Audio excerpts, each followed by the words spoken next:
She wore a wedding dress like one wears a shroud, pure white, cold, and without escape. Cassian Moretti stood at the altar like a statue cast from darkness, the most powerful mob boss in Chicago, the man who had waited 7 years to destroy the Vale family. And tonight, he was taking his enemy's daughter as his wife, not for love, but for revenge. But when he unzipped that wedding dress, he found something no one expected. Scars. Dozens of scars. And everything he had believed in for the past 7 years shattered completely in a single second.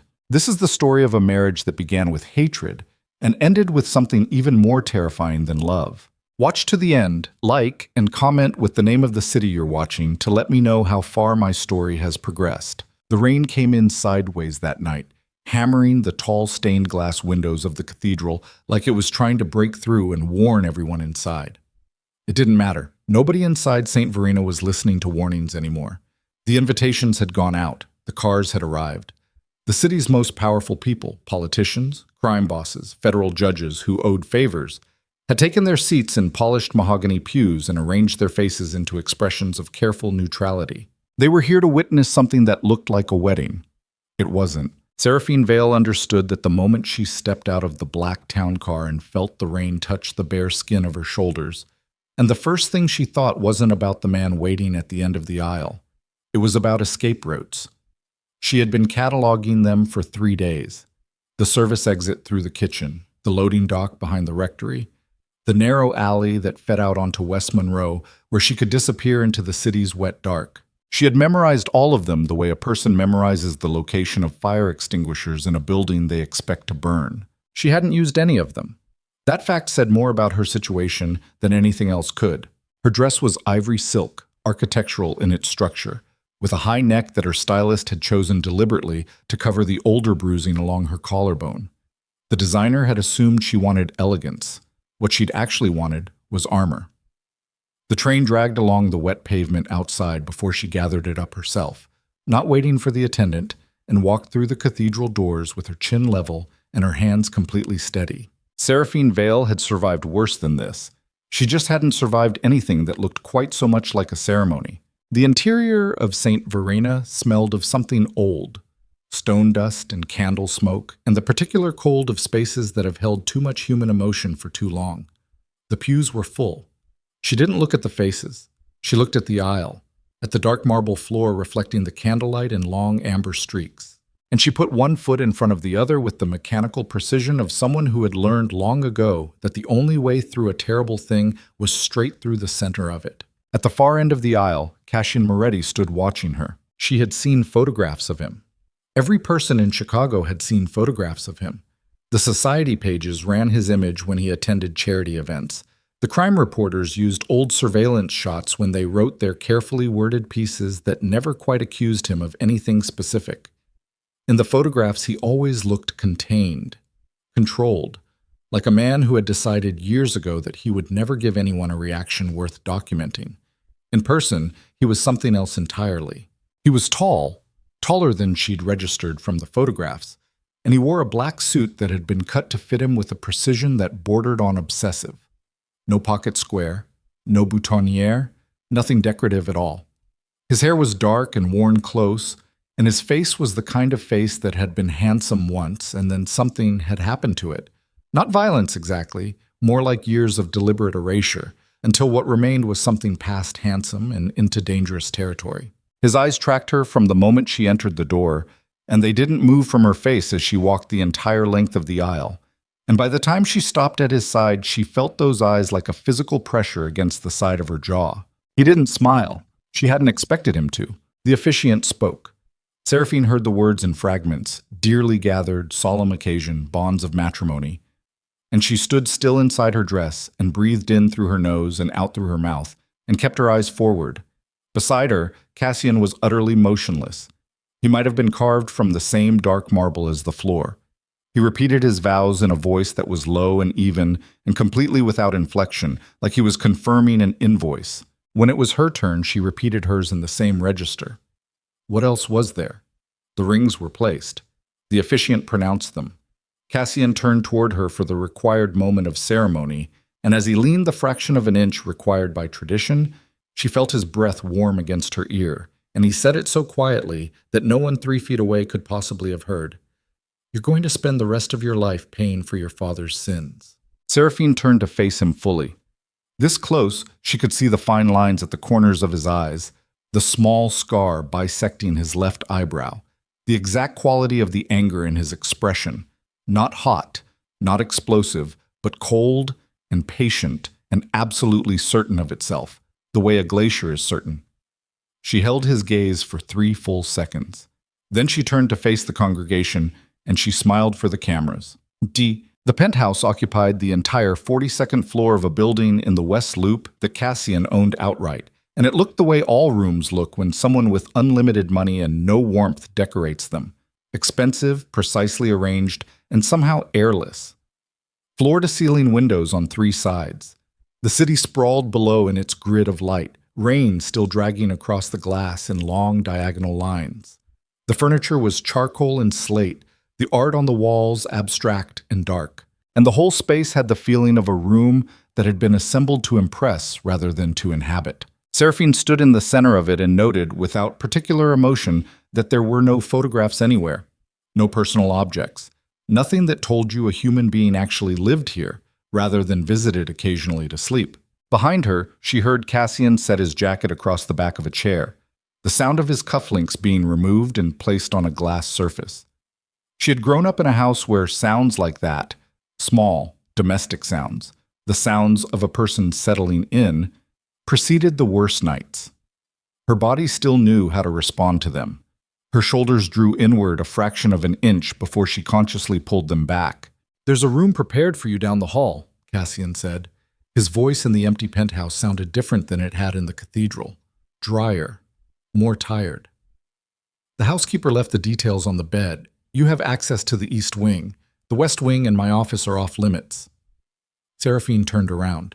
He was standing across the room, jacket gone, loosening the collar of his shirt, and he was looking at her the way you look at a problem you've been handed and aren't entirely sure how to begin solving.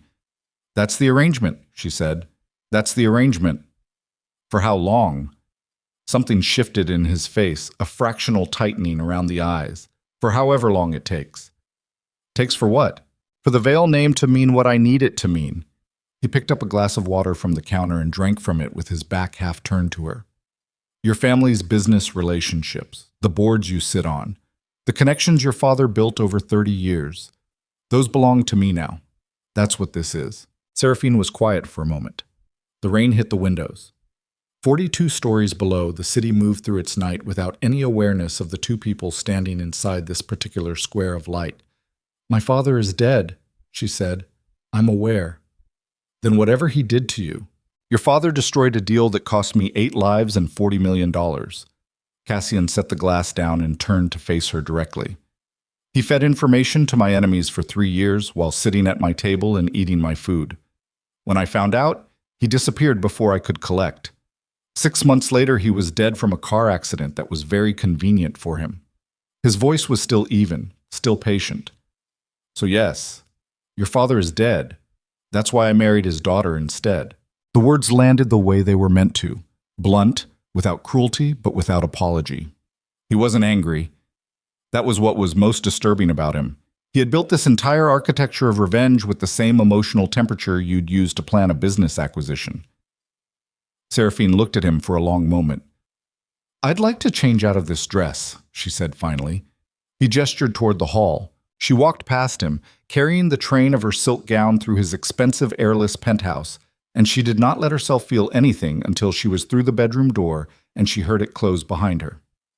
The room was large and impersonal, in the same way as the rest of the apartment. Cream walls, a king bed in charcoal linen. On the bedside table, a folded card with the housekeeper's neat handwriting detailing the Wi-Fi password, the intercom system, and which buttons on the various remotes controlled which functions. Seraphine set the card aside without reading it all the way through. She reached behind herself to find the zipper of her dress, couldn't quite reach the top, and stood in the center of the room for a moment with her arm twisted backward and the zip halfway down. And then she thought about calling for help and immediately dismissed it. And then she thought about asking Cassian and felt her stomach turn over hard and cold. and instead she worked at the angle until her shoulder protested sharply and the zipper moved the last 2 inches and the dress loosened around her. She stepped out of it carefully. It had cost someone a great deal of money, and she was neither careless nor ungrateful, even now, and laid it across the chair in the corner with the same deliberate tidiness she'd practiced for years. Then she stood in the quiet room in her slip and her heels, and she looked at herself in the mirror above the dresser. The slip covered most of it. She knew that. She'd chosen it for that reason, weeks ago when she understood this day was actually going to happen. But the mirror's angle caught the light in a particular way, and she could see the edge of the oldest scar, the one that curved from the bottom of her left shoulder blade down toward her hip, smooth and white and unmistakable for what it was. She turned away from the mirror and sat on the edge of the bed. In the other room, she could hear nothing. No television, no phone call, just the distant sound of rain. She should sleep. She should be practical. She should inventory what she had, what she knew, what leverage existed in a situation where she had no allies in a stranger's house on the 42nd floor of a building she'd never entered before tonight. Seraphine Vale had survived by being practical, by thinking past the feeling in her chest to the next necessary action. She lay back on the bed and stared at the ceiling. She did not sleep for a very long time. The morning came gray and wet, the same rain dragging itself across the windows. Seraphine was dressed before 7.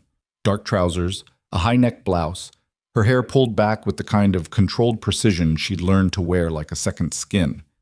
When she came out of the bedroom, Cassian was already at the kitchen counter with coffee and his phone, and he was on a call that involved a great deal of quiet, controlled anger delivered in the kind of shorthand that only made sense if you understood the structure of what was being discussed. She moved past him to find the coffee herself.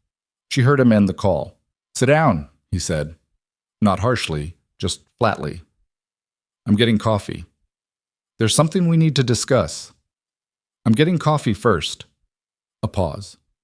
She heard the particular quality of silence that was him deciding whether to push it and then deciding not to.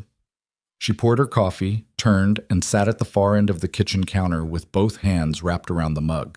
Cassian looked at her. In the morning light, he looked slightly less carved from stone. There was a tiredness under his eyes that the low lighting of the penthouse had concealed the night before, and he was wearing a plain dark shirt instead of the severe tailoring of yesterday, which made him seem fractionally more like a person and fractionally less like an event. "You grew up in the Vale estate," he said. "Your father's house in Lincoln Park." "Yes. After he died, who took control of the estate?" Seraphine's hands tightened fractionally around her mug. "Why?" "Because 3 of your father's former business partners have contacted my people in the last 48 hours. They're concerned about the property transfers that happened after his death. Assets moved out of the Vale family trust into a holding company that nobody can trace." His eyes stayed on her face. "The name Roland Vane keeps appearing." The coffee mug was warm against her palms. She concentrated on that. "Roland is my step-uncle," she said carefully. "My father's half-brother. He became my guardian after the accident." "How old were you?" 17. Cassian studied her. His expression was doing the same controlled thing it always did, unreadable surface over whatever calculation was happening underneath. "The asset transfers were illegal. I have enough documentation to confirm that. What I don't have is why. What Vane wanted with the Vale family holdings specifically." He paused. "You were living in that house for 4 years after your father died. I'm asking if you have information that's relevant." The rain moved against the windows. Seraphine set her coffee mug down on the counter. She looked at Cassian Moretti, the most feared man in Chicago, who had married her to punish her dead father, who spoke in the flat, even voice of someone who had surgically removed every impulse except strategy. And she thought about what she was about to say and what it would cost her to say it. "If I tell you," she said slowly, "what do I get?" Something shifted in his expression. Not warmth. He didn't have warmth to shift, but a slight recalibration, like she'd said something he hadn't anticipated. "What do you want?" he said. "Protection. Real protection. Not because you're using me for my name and my connections, because if Roland finds out I talked to you, if he finds out I'm in this building, he will come for me. He has resources, and he has people, and he has reasons to want me silent that you don't know about yet." She held his gaze. Her voice was steady. It had taken years to make her voice this steady. So I need to know that I'm not just a piece you move around the board and sacrifice when you're done with it. I need to know that you'll keep me alive. The silence ran long. You have my word, Cassian said. Your word. She said it without inflection. My word has kept this organization alive for 14 years. Seraphine picked up her coffee, took a sip, set it down again. Roland Vane doesn't move money, she said. That's not what the holding companies are for. The money is a mechanism. What Roland moves is people. Cassian went very still. He runs a trafficking network, she said. Has for at least 10 years. Politicians, law enforcement, judges. He has relationships built at every level, which is why nothing ever gets traced back to him. The Vale family assets were useful to him because the trust had legitimate international business connections. Shell companies in 3 countries. Moving money through a respected family trust is cleaner than building the infrastructure from scratch. She paused. He's been planning a Senate run for 2 years. The campaign is real, or real enough that it's useful cover. A man running for public office is the last person anyone looks at for organized crime. She said it all flatly, factually, in the same register he used for everything. When she was done, she picked up her coffee again and drank. Cassian hadn't moved. How long have you known? He said. Most of it for years, all of it for about 18 months. And you said nothing. To who? She looked at him directly. To the police he owns? To the federal agents he golfs with? To the press that's been taking his money for a decade? She set the mug down. I was 17 when my father died and Roland became my guardian. I was alone in that house with him for 4 years. I had no money of my own, no allies, no way out that he couldn't close. Her voice stayed level.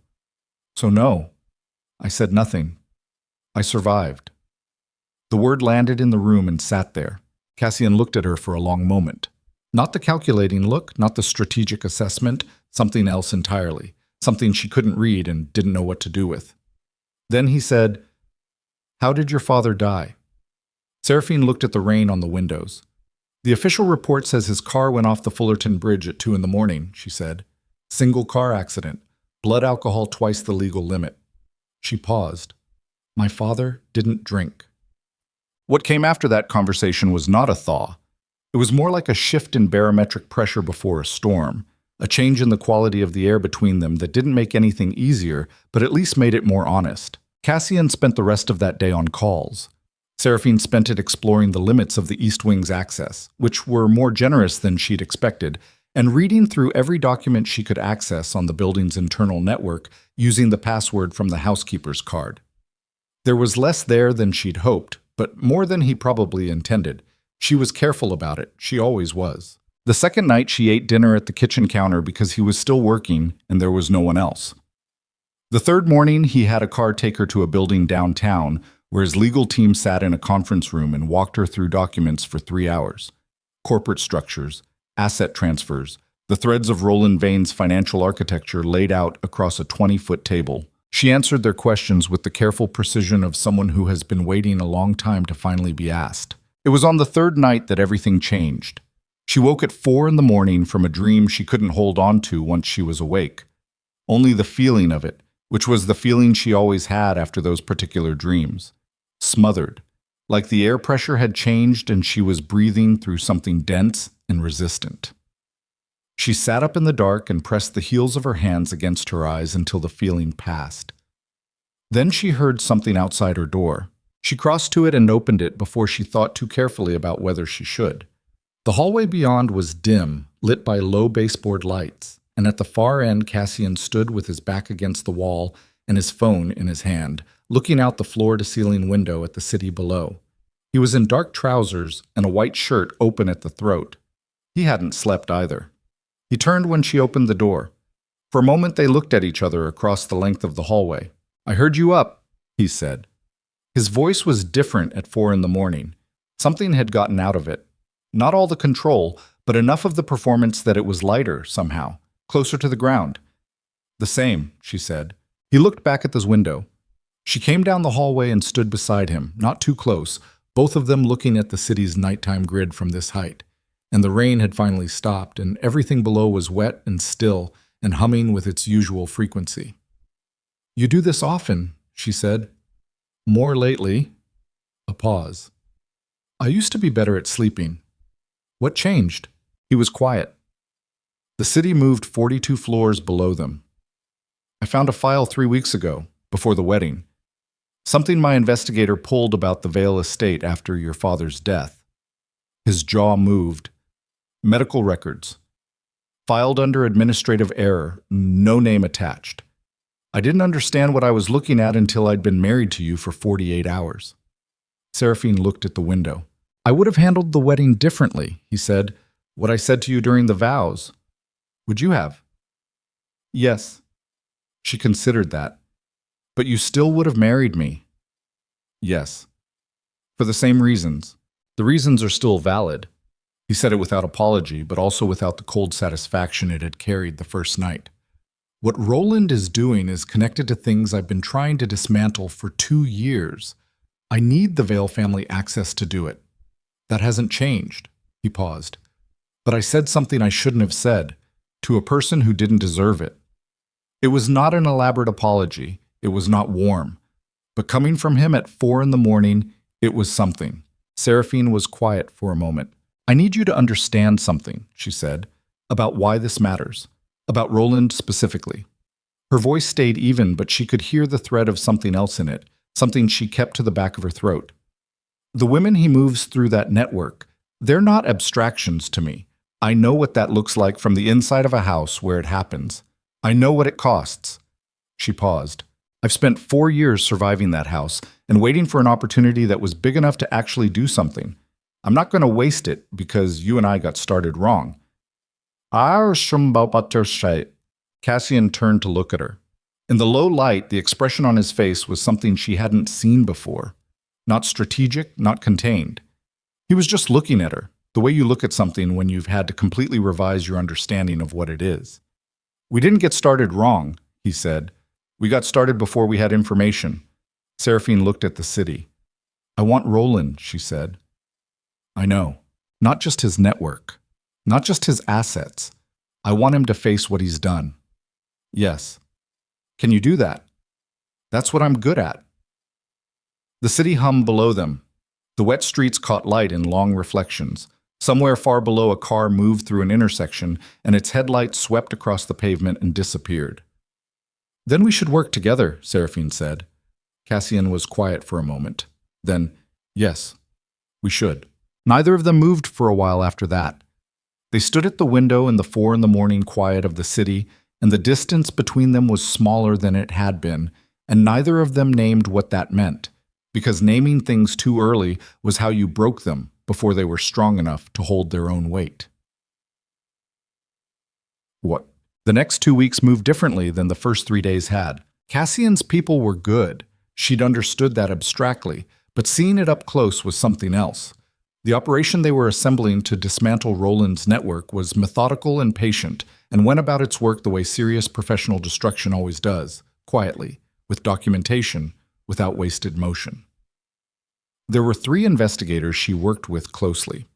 She gave them everything she had: dates, names, account structures, the locations of physical records she'd memorized years ago, while Roland thought she was simply in the next room being afraid of him. She had always been better at observation than Roland gave her credit for. In the evening, sometimes, she and Cassian were in the same room without it being about Roland at all.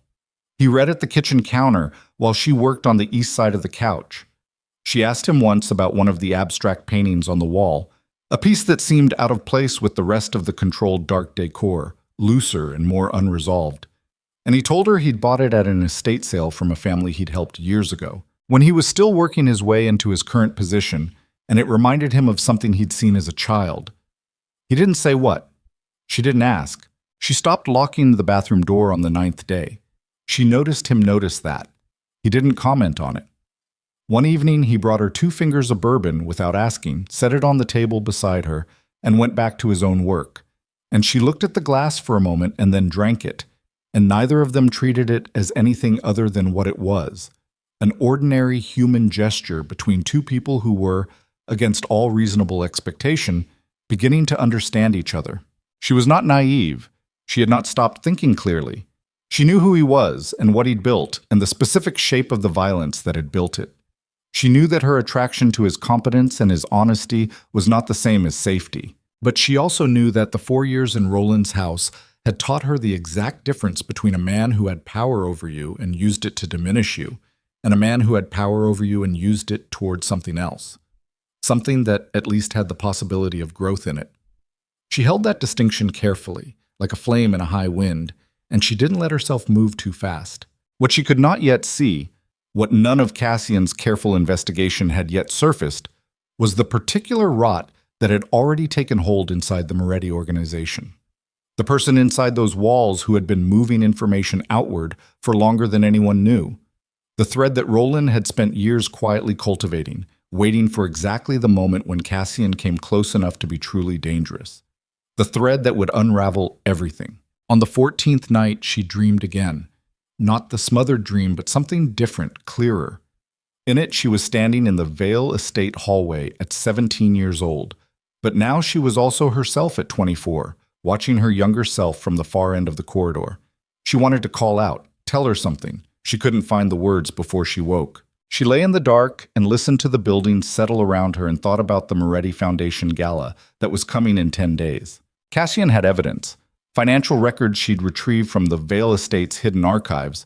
6 months before the wedding, copied to an encrypted drive she'd kept hidden in the lining of her suitcase.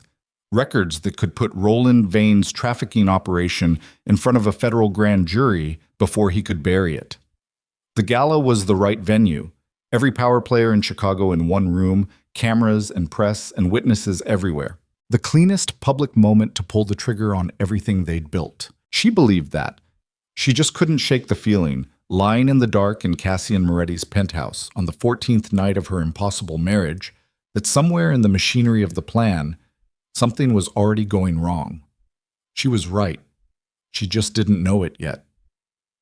3 days before the gala, a man named Dante Reeve sat in the back of a car on Michigan Avenue and made a phone call.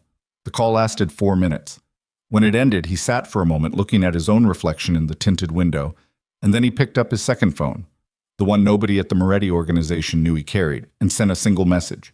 Everything is in position. 2 miles away, in a building with no name on its door, Roland Vane read the message and poured himself a drink, and smiled.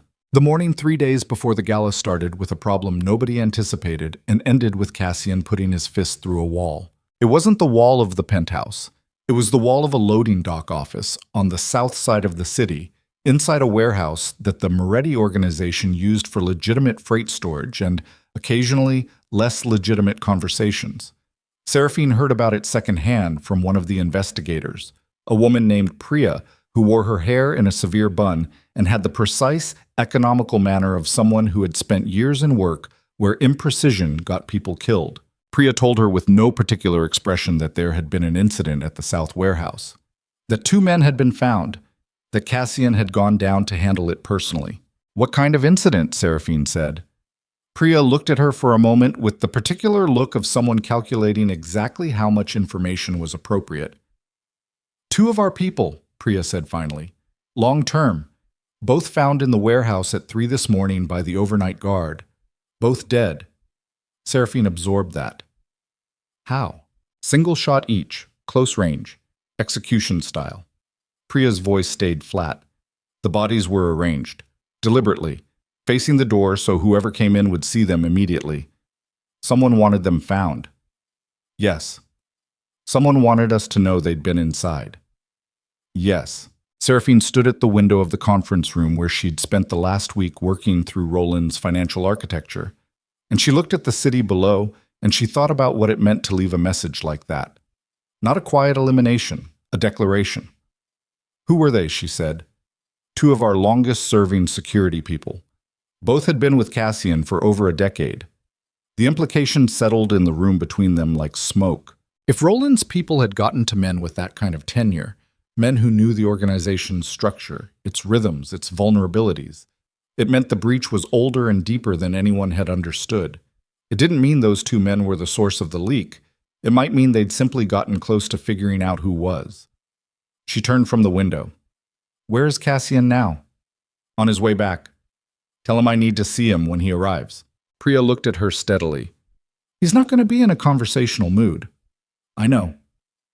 Seraphine picked up the documents she'd been working through and straightened them against the table's edge with a crisp tap. "Tell him anyway. Sup." He came through the penthouse door 40 minutes later, and the energy that preceded him into the room was the kind that makes the air feel smaller.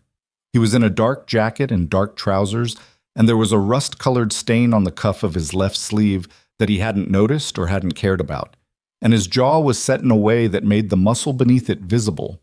He stopped when he saw her standing in the kitchen. "Priya told you," he said. "Yes." He moved past her to the sink, turned the water on cold, and ran his right hand under it for a moment. The knuckle skin was split in 2 places. She looked at it and didn't say anything. "Sal Benedetti," he said, turning the water off and reaching for a cloth. 18 years with this organization. Started when I was 26 and he was 40, and I needed someone who understood the docs better than I did. He had a daughter. I paid for her college." He pressed the cloth to his knuckles without looking at it. "Marcus Webb, 15 years. Best logistics mind I've ever worked with. He and his wife had dinner at this table 3 months ago." Seraphine was quiet. "Whoever did this," he said, and stopped. "Whoever did this wanted you to know they could," she said carefully. "They're not trying to collapse the organization. They're trying to rattle it. Rattle you. Before the gala." Cassian looked at her. "They know about the gala," he said. "They know something.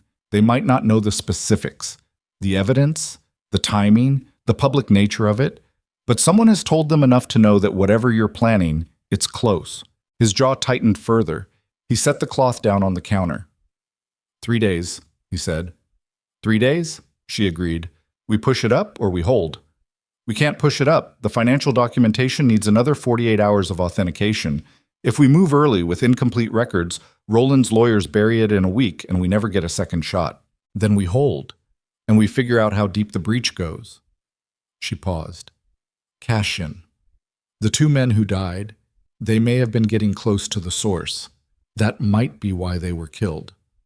He looked at her with the kind of look that said he'd already thought of this, and it was doing nothing good for him. I know, he said, which means the source is still inside, and they know we're watching for them. I know that too. And they're going to move again before the gala. The kitchen was quiet. Outside, the city moved through its ordinary afternoon with no awareness of any of this. I need you to stay in this building, Cassian said.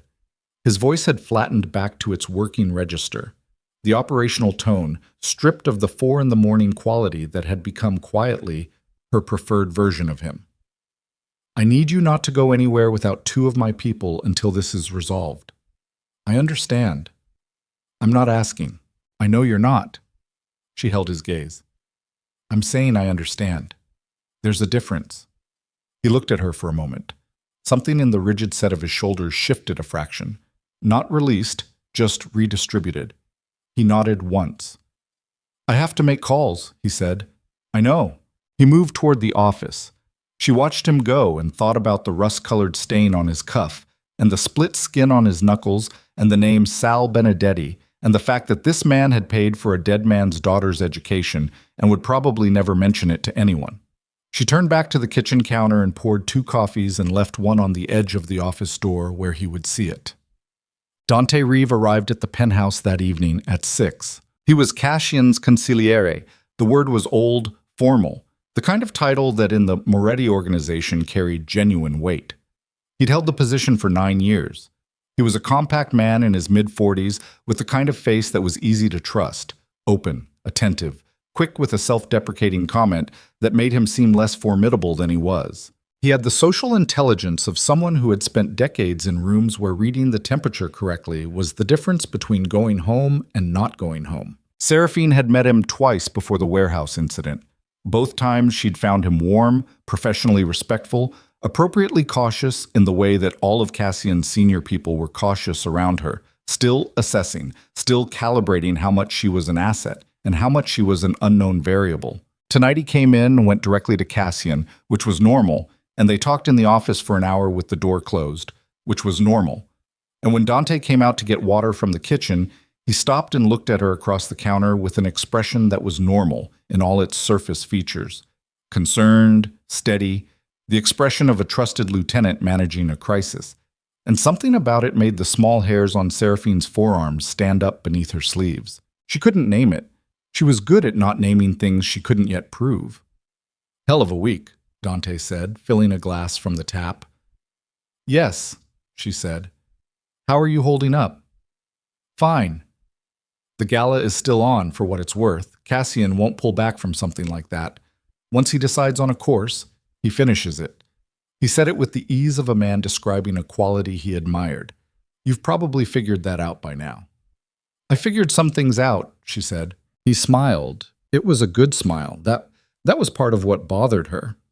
"He speaks well of you," Dante said. "In case you were wondering, the way he talks about the work you've been doing with the documents." He paused. "He doesn't say that kind of thing easily." "I know." He nodded, refilled the glass, and went back to the office. Seraphine sat with the feeling in her forearms for a long time after that. That night she couldn't sleep again. But it wasn't the dream this time. It was the particular hypervigilance that had kept her alive in the Vale estate, the thing that woke her at 3 a.m. during the years with Roland to listen to the sounds of the house and catalog what was normal and what wasn't. Her body had never fully unlearned it. She lay in the dark with her eyes open, and she thought about Dante Reeves' easy smile and the specific texture of his attention toward her. And she thought about the 2 dead men arranged facing the door. And she thought about what Priya had said. Both long-term, both had been with Cassian for over a decade. She got up.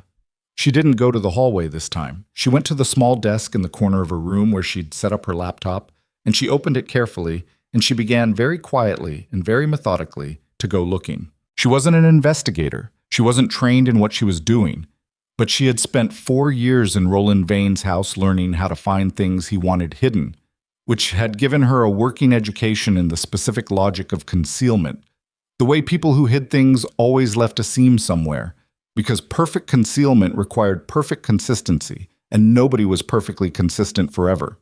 She wasn't looking for financial records this time. She was looking at communication patterns, the metadata of Cassian's internal systems, who contacted whom, when, at what frequency, and whether any of those patterns changed in the weeks before the warehouse killings.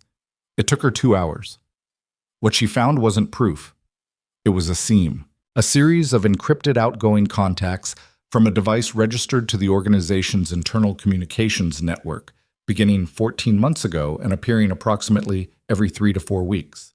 Not from Cassian's devices, not from Priya's, not from any of the 3 investigators she worked with. From a device registered under the name of a freight logistics coordinator who, when she cross-referenced the employment records she had access to, had left the organization 8 months ago. Except the outgoing contacts hadn't stopped when the person left. They'd continued. From the same device ID. Because the device hadn't left when the coordinator left. Because someone had kept it.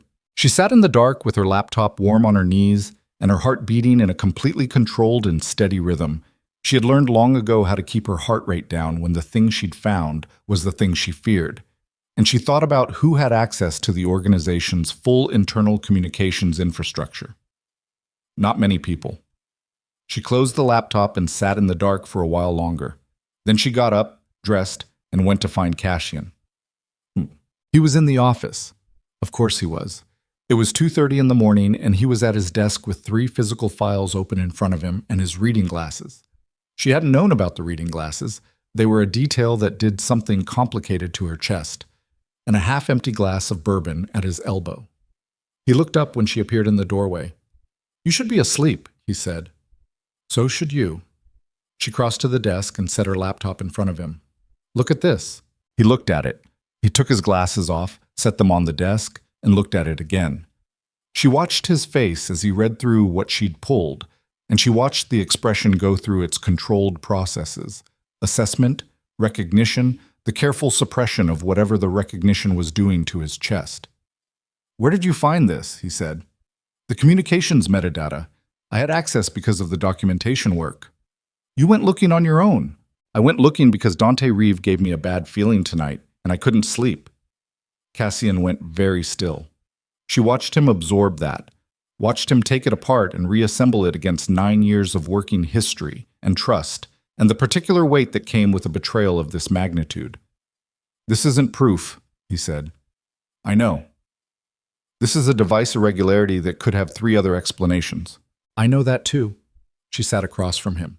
"But you feel it, don't you, now that it's in front of you?" His jaw was doing the thing again, the muscle beneath the bone, visible for a moment and then controlled. "Tell me exactly why he gave you a bad feeling," Cassian said. His voice was quiet, quieter than usual. She told him. All of it. The smile, the specific quality of the attention, the way he'd mentioned Cassian speaking well of her in a way that had felt like he was establishing something rather than sharing something. The way a good liar told you true things in a way that was designed to make you feel safe. When she was done, the office was silent. 9 years, Cassian said. She didn't say anything. "He was at my mother's funeral." His voice didn't change in register. It stayed flat, working, operational. But there was something beneath it that was doing something else entirely. "He's the only person in this organization I've ever trusted to know where I sleep. I know. If this is wrong, then we find out and I'm wrong and we move on. And if it's right," she held his gaze, "then the gala in 3 days is already compromised. And everything we've built to take Roland down is sitting in front of someone who's been feeding him information for over a year." Cassian stood up. He moved to the window and stood with his back to her for a moment, and she could see the tension in his shoulders, the contained force of it, the kind of stillness that preceded something that needed to not happen right now. "We can't let him know we suspect," she said. "If he disappears before the gala, Roland moves everything and we have nothing." "I know how this works," he said without turning. "I know you know. I'm saying it anyway." He was quiet for a moment, then he turned. "Tomorrow," he said. "Normal as normal. Dante attends the gala planning meeting at 10. I want you in that meeting." "Why?" "Because I want to watch how he looks at you when he thinks I'm not looking." She absorbed that. "And after the meeting," he said, "I want Priya to begin a full audit of his access to our communications infrastructure, quietly, back-channeled, nothing on the main network." His voice had fully recrossed back into operational territory now. Whatever had been beneath it was under the surface again.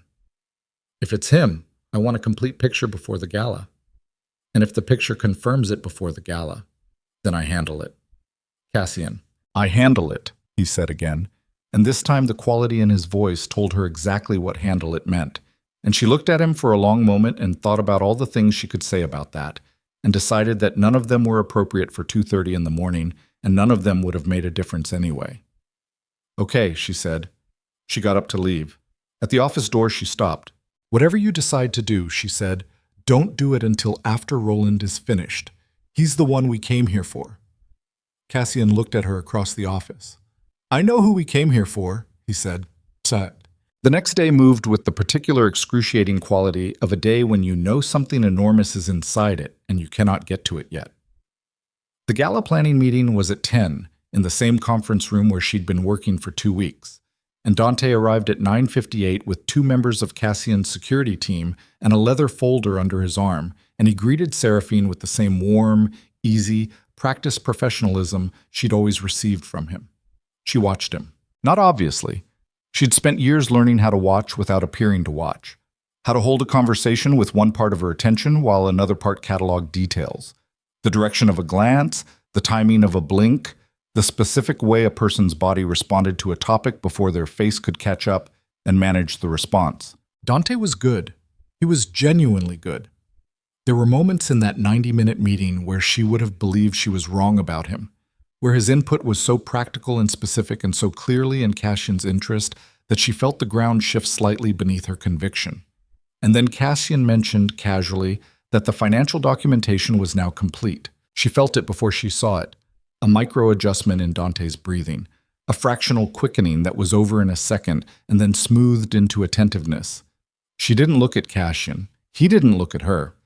But she knew he'd seen it too. The meeting ended at 11:30. Dante gathered his folder, exchanged a few final words with Cassian about security arrangements for the event, and left. Cassian saw him to the elevator. When he came back into the conference room, he closed the door and stood for a moment with his back against it.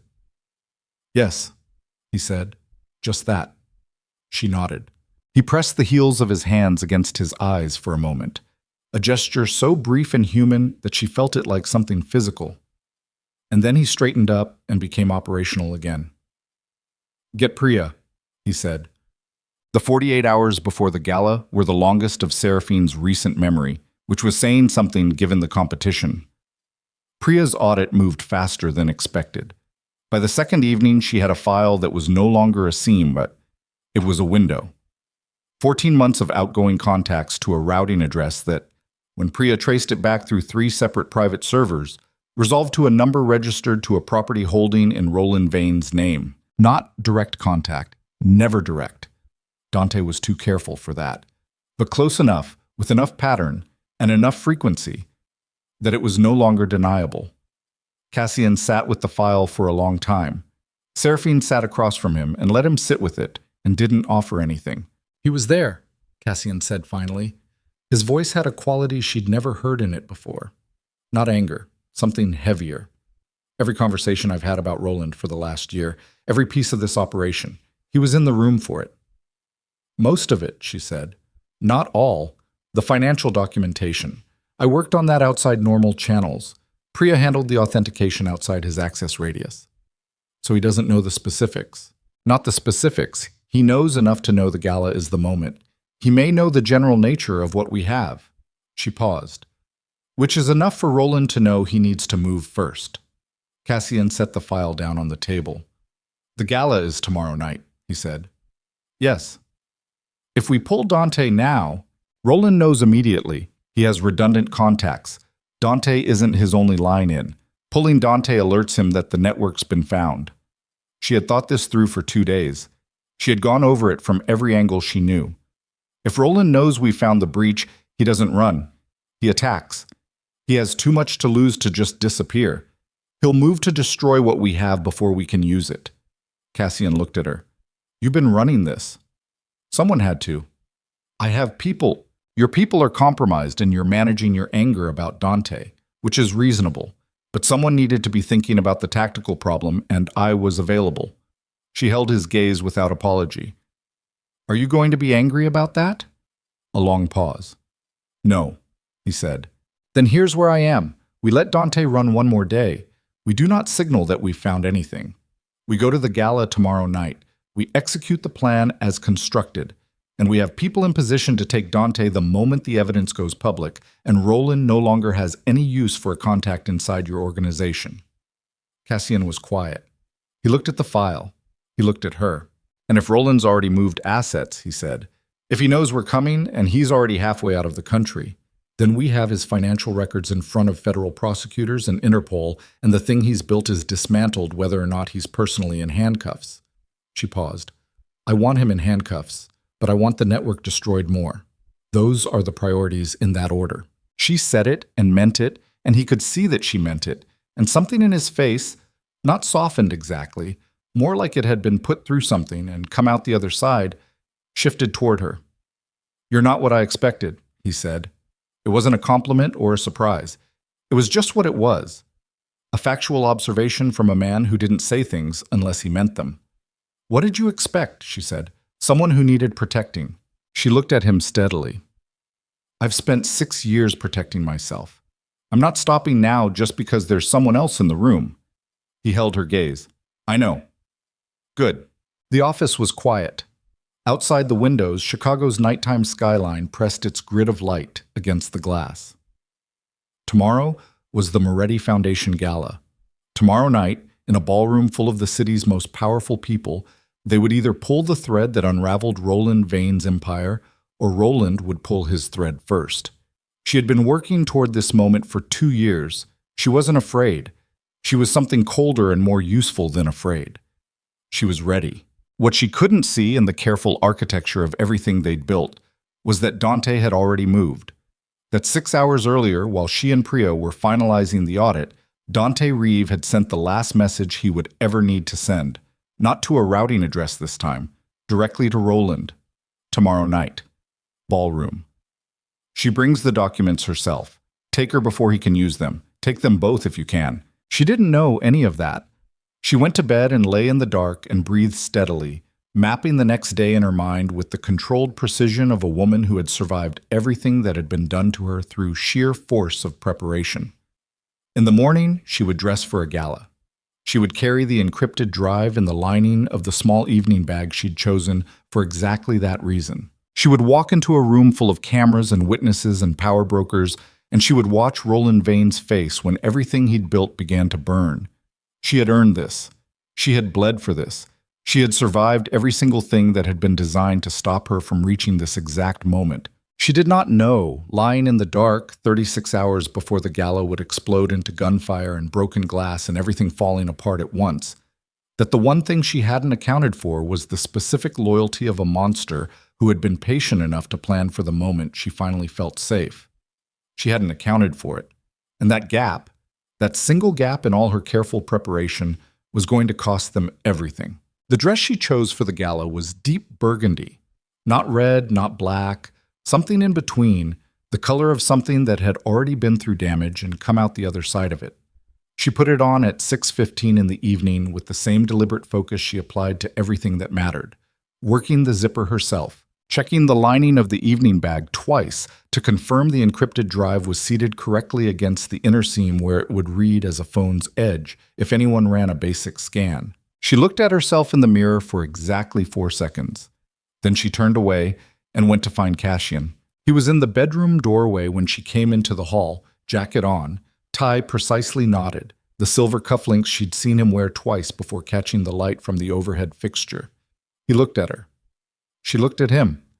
Neither of them said anything for a moment, and the moment had a particular quality to it. Not romantic, not tender, too loaded for either of those words. Like two people standing at the edge of something and taking a breath before they stepped. "Ready?" she said. "Yes," he said. They went downstairs together. Det. The Moretti Foundation Gala was held every year in the Grand Meridian Ballroom on East Walker Drive, 40 floors above the Chicago River, and it was the kind of event that looked from the outside exactly like what it claimed to be, a charity fundraiser for urban education initiatives, full of exactly the kinds of people who appeared in society photographs and gave speeches about civic responsibility. The ballroom itself was enormous, dressed in cream and gold for the evening, with 3 crystal chandeliers running the length of the ceiling and a view of the river and the city's lit grid that stopped you for a moment when you first saw it, even if you'd seen it before. Seraphine had never been here before.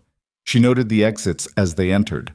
4 main doors, 2 service corridors, a kitchen entrance at the northwest corner, 2 staircases, 1 freight elevator requiring a key. The security Cassian had stationed here was visible in a careful way, visible enough to deter, discreet enough not to alarm. She counted 8 she could identify. Assumed there were more she couldn't. The room was already full. Politicians with their careful smiles, business figures in precisely calibrated evening wear. She recognized 3 federal judges, 2 senators, and a man she knew from Roland's dinner table. A Chicago alderman named Cartwright, who had been a reliable presence at Vale Estate functions for years, who had always looked at her with the particular combination of pity and studied blankness that meant he knew exactly what was happening in that house, and had made his calculation about it long ago. She didn't look at him long enough for it to mean anything. Cassian moved through the room the way he moved through every room, like the space organized itself around him rather than the reverse. People approached him, and he received them with the contained graciousness of someone who had long since stopped performing warmth and simply managed interactions. She stayed close, accepted a glass of sparkling water from a passing tray, and played her role. The new wife, present and elegant and not particularly interesting. Dante was already there. She saw him near the east wall, talking to 2 of Cassian's senior financial people, his leather folder tucked under his arm, his face wearing its practiced openness. He caught her eye briefly and nodded. She nodded back. Her face gave him nothing.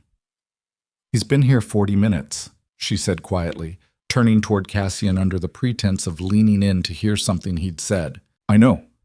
His voice was barely above the ambient noise of the room. "Priya is in position at the service corridor. The moment we go public with the documents, her team takes him. And Roland hasn't arrived yet. She absorbed that. He'll come. He won't be able to stay away. If he thinks he's having this intercepted, he needs to be here to manage the fallout personally. That's what I'm counting on. She looked at him sidelong. His profile against the chandeliers was the same controlled topography it always was, but she knew him well enough now to read the things below the surface. The set of his shoulders, the exact tension in his jaw, the way his left hand wasn't quite still at his side. He was furious about Dante. He'd been carrying it for 2 days with the controlled discipline of a man who understood that deployed fury was useful and wasted fury was fatal. Tonight he would get to put it down. She understood that feeling in her body, not just her mind. The first hour passed in the slow burn of high-functioning social performance. Cassian made his rounds. Seraphine stayed close and said the right things to the right people and kept one part of her attention fixed on the room's temperature at all times. The way a good fighter keeps peripheral awareness even when they're looking directly at something.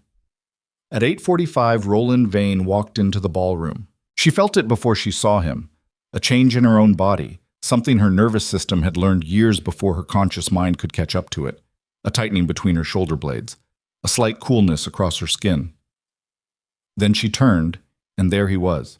He was 62 and carried it well, silver-haired, broad-shouldered, the kind of man who photographed the way certain buildings photographed, with an authority that made you feel the structure was load-bearing. He wore a charcoal suit and the specific expression of a man who had arrived at an event he controlled and was simply doing the courtesy of appearing. He moved into the room with 2 men flanking him at a distance that was just far enough to look like coincidence. His eyes found her immediately. She had known they would. She had been prepared for it. She held his gaze for 2 full seconds. Not challenging, not afraid, just present. And then she turned back to the conversation Cassian was holding with the city planning commissioner, and she felt Roland's eyes stay on the back of her neck like a coal pressed to skin. "He's here," she said. Cassian didn't turn. "I see him. He brought 2. I see those 2. A pause. 15 minutes. We move to the presentation at 9. The documentation goes to the screens at 9:10. Okay. Stay close to me. I will. She would, but her hand had already moved to the evening bag at her side, her fingertips confirming the weight of the drive through the fabric. 15 minutes. Everything she had built toward for 2 years was 15 minutes away. She picked up her water glass and took a small, steady sip. 9 o'clock came, and the lights in the ballroom adjusted. A subtle dimming of the peripheral fixtures, a brightening of the presentation area at the room's north end, where a podium and a large projection screen had been arranged. The event's nominal program called for remarks from the Foundation's executive director, followed by a presentation of the year's grant recipients. Standard charity gala format. Invisible. What it actually was, tonight, was the scaffolding around the moment Cassian had been building toward for 2 years. She stayed at his left side as they moved toward the front of the gathering crowd. Around them, the room reshuffled in the particular way of people who wanted to be seen near the front without appearing to push. Dante had moved as well. She tracked him peripherally, watching him position himself about 12 feet to their right, and the specific location of that position told her everything she needed to know about his plan for the next 30 minutes. Close enough to watch, far enough to move. The executive director finished his remarks. Applause. The grant recipients were introduced. More applause. Then Cassian stepped to the podium, and the room settled into the attentive quiet that powerful rooms gave to powerful men. She watched Roland from across the crowd. He was watching Cassian. His face was doing the society function version of itself. Interested, supportive, the expression of a man who intended to be photographed in this room tonight.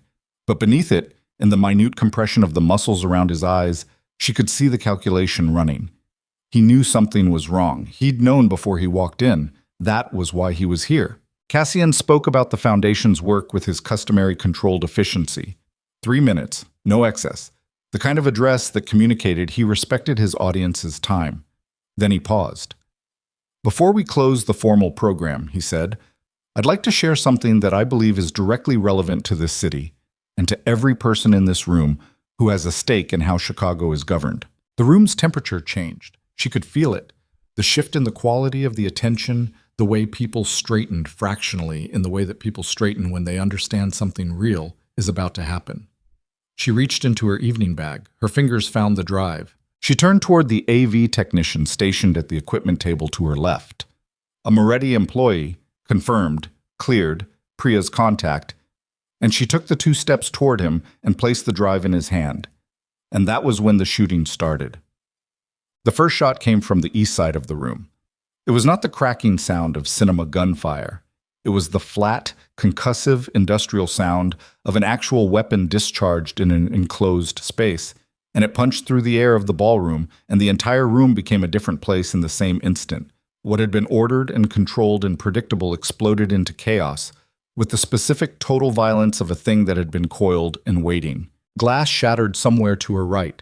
The crowd collapsed inward and then outward simultaneously. People dropping to the floor, people running, people standing paralyzed for the fraction of a second before their bodies understood what was happening. Screams layered over each other into a wall of sound. Cassian had her arm. She didn't feel him grab it. She was just suddenly being moved, hard and fast, his grip on her upper arm not gentle, but not rough. The controlled force of a man who knew exactly how to move a person through chaos without injuring them. They were behind the marble staircase that curved up from the ballroom's northeast corner before she'd processed more than 2 seconds of it. She pressed her back against the cold stone. Cassian was directly in front of her, one hand still on her arm, his body angled to shield her while he assessed the room. The room was hell. 3 masked figures with rifles had come through the service corridor at the east wall. The corridor she'd noted on entry, the corridor that Priya's team was supposed to be covering. Cassian's security had returned fire, and the space between the ballroom's grand architecture and the reality of what was happening in it created a kind of insane visual dissonance. Crystal chandeliers, cream and gold walls, and muzzle flashes cutting through smoke that was beginning to fill the air from a table that had been knocked over onto a heating element. People were down. She could see 3 people down from here, and she couldn't tell whether they were hiding or hurt. "The drive," she said. "Forget the drive." "The AV technician?" "Forget it. We move." Cassian's eyes were moving across the room, not at her, tracking. "There's a service exit at the kitchen's north wall, 40 feet. We go now while their fire is directed at my security team." "Where's Roland?" "Seraphine, where is he?" She grabbed his arm. Cassian looked at her. 1 second. "East side. He was moving toward the service corridor before the shooting started." She processed that. Before the shooting started. He'd been moving toward the corridor before the guns came through it. "He knew exactly when," she said. "Yes." That means Dante told him the exact timing. The exact moment the documents would go up. "Yes. The drive is gone." Something crossed Cassian's face. A compression of pure controlled rage. The AV table was the first thing they went for. She looked at the table. It was overturned, equipment scattered, the technician down behind it. Not shot, she could see him moving, but the equipment was destroyed, wires torn, the laptop that would have connected to the projection system in pieces across the floor. The drive. She'd put the drive in his hand, and then the shooting started, and it had been 15 seconds, and she didn't know where it was. And without it, they had nothing. The financial records existed in backup, but the authentication, the chain of custody, the specific documented provenance that made it court viable rather than just damning. "We need to move," Cassian said. She pushed off the marble staircase. "I know." They moved. The kitchen was 38 feet of open floor, interrupted by toppled cocktail tables and the terrified, crouching bodies of catering staff and guests who'd had the spatial sense to get out of the main ballroom. Cassian moved through it with her close behind, and 2 of his security people materialized from nowhere to bracket them. She didn't know their names, she knew their faces from the building, and the competence with which they fell into position told her everything she needed to know about their training. The north service exit was a steel door set into the kitchen's far wall. One of the security men hit it with his shoulder and it swung into a concrete stairwell, industrial, lit by emergency fluorescents in wire cages, the smell of cooking oil and cold stone. They went down 2 flights before Cassian stopped. "Status," he said to the near security man. 3 shooters confirmed in the ballroom, possibly 4. Reeves' team engaged them at the corridor. "We have casualties, number unknown. The east elevator bank is compromised." "Where is Dante?" A pause that was a fraction too long. "Unknown." Cassian's jaw moved. Find him. Sir, find him. The man put his earpiece back in and began talking. Cassian turned to the other one. Car. Now. Ground level, south side. It's a 4-minute walk through the loading. I know how long it is. Go. The second man moved down the stairs ahead of them. Cassian turned to Seraphine. In the cold fluorescent light of the stairwell, he looked stripped. Whatever was left of the public-facing version of him had been taken by the last 3 minutes. What remained was the thing underneath, not the performance of controlled power, but actual controlled power, which was different in the way that a loaded weapon was different from a photograph of one. Are you hurt? He said. No. He looked at her for 1 second with an intensity that wasn't assessment. It was something else, something that didn't have a word for it in the context of a burning building and a plan in ruins. And then he turned and they followed the second security man down the remaining stairs. They were almost to the ground level when she heard the door above them open. Not the frantic slam of someone fleeing, the measured, controlled sound of someone who knew exactly which door they needed and was moving with purpose. She grabbed Cassian's arm. He stopped. The security man ahead of them stopped, weapon drawn. Footsteps on the stairs above. One person, coming down at a pace that was too deliberate for fear. Cassian looked up. Dante Reeve came around the stairwell's curve. He was in his evening wear, jacket slightly torn at the left shoulder, no weapon visible. His face was the same face it always was. The open, professional face she'd sat across from in meetings for 2 weeks. The face that had smiled at her over a glass of tap water and said, "He speaks well of you." And in this stairwell, stripped of every surrounding context, she could finally see the thing she'd been reading as a seam in the past 2 days for what it actually was. Not a crack in a mask, just the real face. She'd been right. The knowledge didn't feel like anything particular. It felt like confirmation. Cassian didn't say his name. He didn't say anything. He looked at Dante with an expression that she had never seen on him before and hoped she never would again. Not rage, past rage, something that had burned through rage and come out the other side of it as something colder and more permanent. And the air in the stairwell had the quality of a pressure system about to break. "I need you to hear me," Dante said. His voice was steady. She had to give him that. His voice didn't shake. "Before you do whatever you're going to do." "You have 30 seconds, Cassian said. "Roland has the drive." The words hit the stairwell and sat there. One of his men pulled it from the floor in the first 60 seconds. He has the documents, he has the drive, and he has a team of lawyers on call who will have the chain of custody dismantled before morning. Dante's eyes moved to Seraphine briefly. Not apology, not quite, but something adjacent to acknowledgement. "I'm sorry, that's not..." He stopped, recalibrated. "It wasn't supposed to go this far." "What was it supposed to go?" Cassian said. "It was supposed to stop you before you did something that would have started a war with 4 other organizations.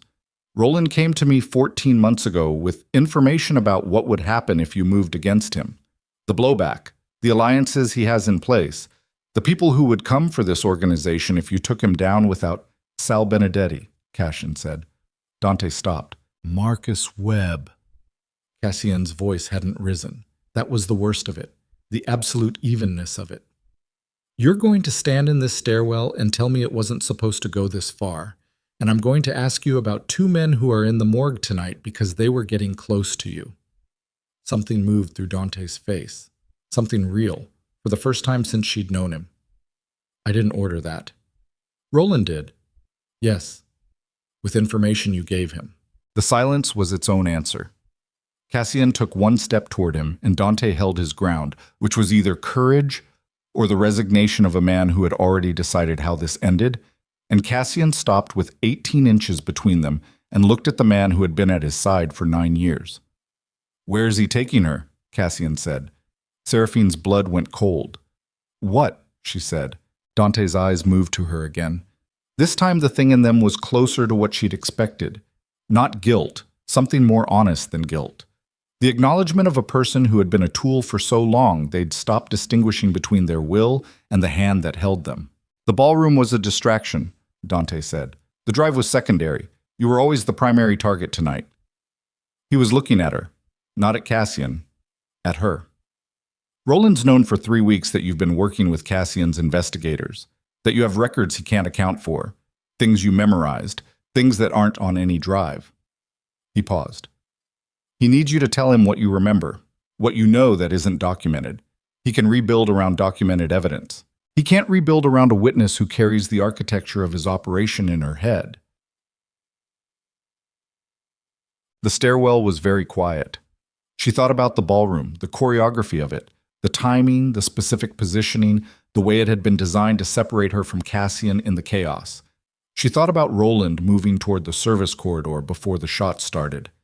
She thought about the car. "He's not gone," she said. "No," Dante said. "He's still in the building.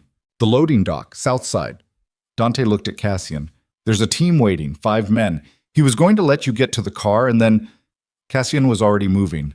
She started after him and Dante caught her arm. Not hard, but she felt it, and her whole body went electric with the response. That full system animal alarm that years in Roland's house had burned into her, and her elbow came back and connected with his forearm, hard enough to break the grip before she'd decided to do it. Dante stepped back. He looked at his arm. He looked at her. "I'm sorry," he said again, still steady, still that infuriating control. She looked at him for 1 second. "No," she said. "You're not. You're just done." She turned and followed Cassian. The loading dock was below grade, a wide concrete platform accessible through 2 roll-up doors that opened onto a service alley on the building's south face. The security man who'd gone ahead of them was down at the base of the final staircase, pressed against the wall with his weapon up, and he held up 4 fingers when he saw them and pointed toward the dock doors. 4 men visible. Roland inside. Cassian took the weapon from the second security man, a clean transfer, no hesitation, and moved to the wall beside the first man. He looked back at her. "Stay here," he said. "No. Seraphine, he has men. You need eyes on the angles." She met his look directly. "I've been in worse rooms with that man than a loading dock. I know how he moves." His jaw tightened. 1 second. Then, "You stay behind the concrete pillar. You don't move into open floor, no matter what you hear." "Okay. Say it back." "Behind the pillar. I don't move." He held her gaze for a fraction of a second longer than was strictly necessary. Then he turned to the door. What happened in the next 4 minutes was not what she'd expected, which was naive of her. She had never actually been in the physical reality of this kind of violence, only its aftermath and its architecture and its consequences. The reality was faster and louder and less legible than anything she'd prepared herself for. Shouted commands, the concussive report of weapons in an enclosed concrete space that made her ears ring immediately, the sounds of impact and movement and men's voices at frequencies she didn't have words for. She pressed her back against the concrete pillar exactly as she'd said she would. She did not move. She heard Roland's voice once, just briefly, over the other sounds, giving a command in the clipped authority of a man who expected to be obeyed.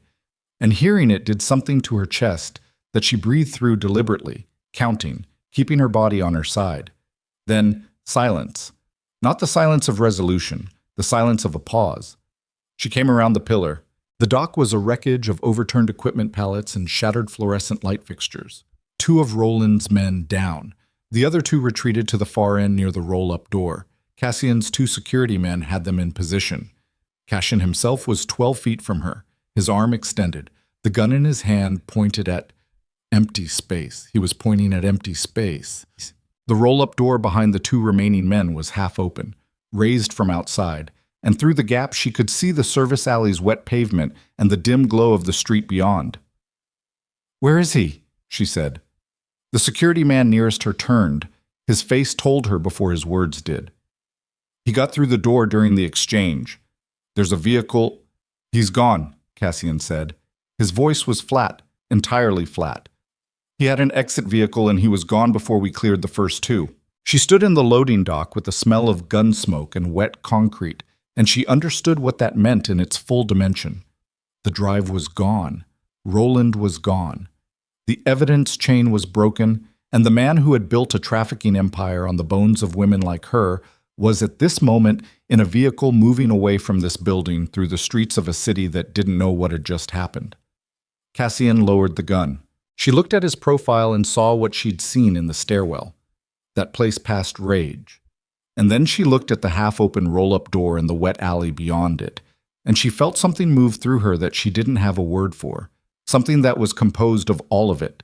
The 2 years of waiting, the 4 years before that, the scars under her clothes, the women she'd never met who'd moved through Roland's network and come out somewhere worse than where they'd started or not come out at all.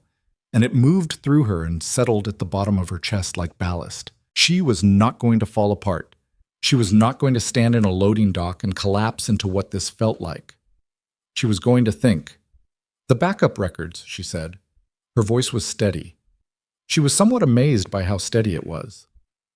The authenticated copies Priya was building outside Dante's access radius. Tell me those still exist. Cassian turned to look at her. They exist? He said. Where? Secured server. Off-site. Nothing from tonight touched it. Then we're not finished. She held his gaze. The drive was one path. It was the cleanest path. It's gone now. But a case built on backup authentication and witness testimony takes months, years, if Roland's lawyers go to work. Maybe. She looked at the open door, at the rain-wet alley. Or maybe we don't try to do it the clean way. He was watching her now with an expression she recognized. The expression he used when she'd said something that recalibrated his picture of the situation. He'll run, she said. Tonight. The plan was to take the drive and disappear. Now he has the drive, but we know he has it, which means he knows the timeline is compressed. He needs to be out of the country before the backup authentication reaches anyone who can act on it. She paused. There's one place he goes first, before he runs.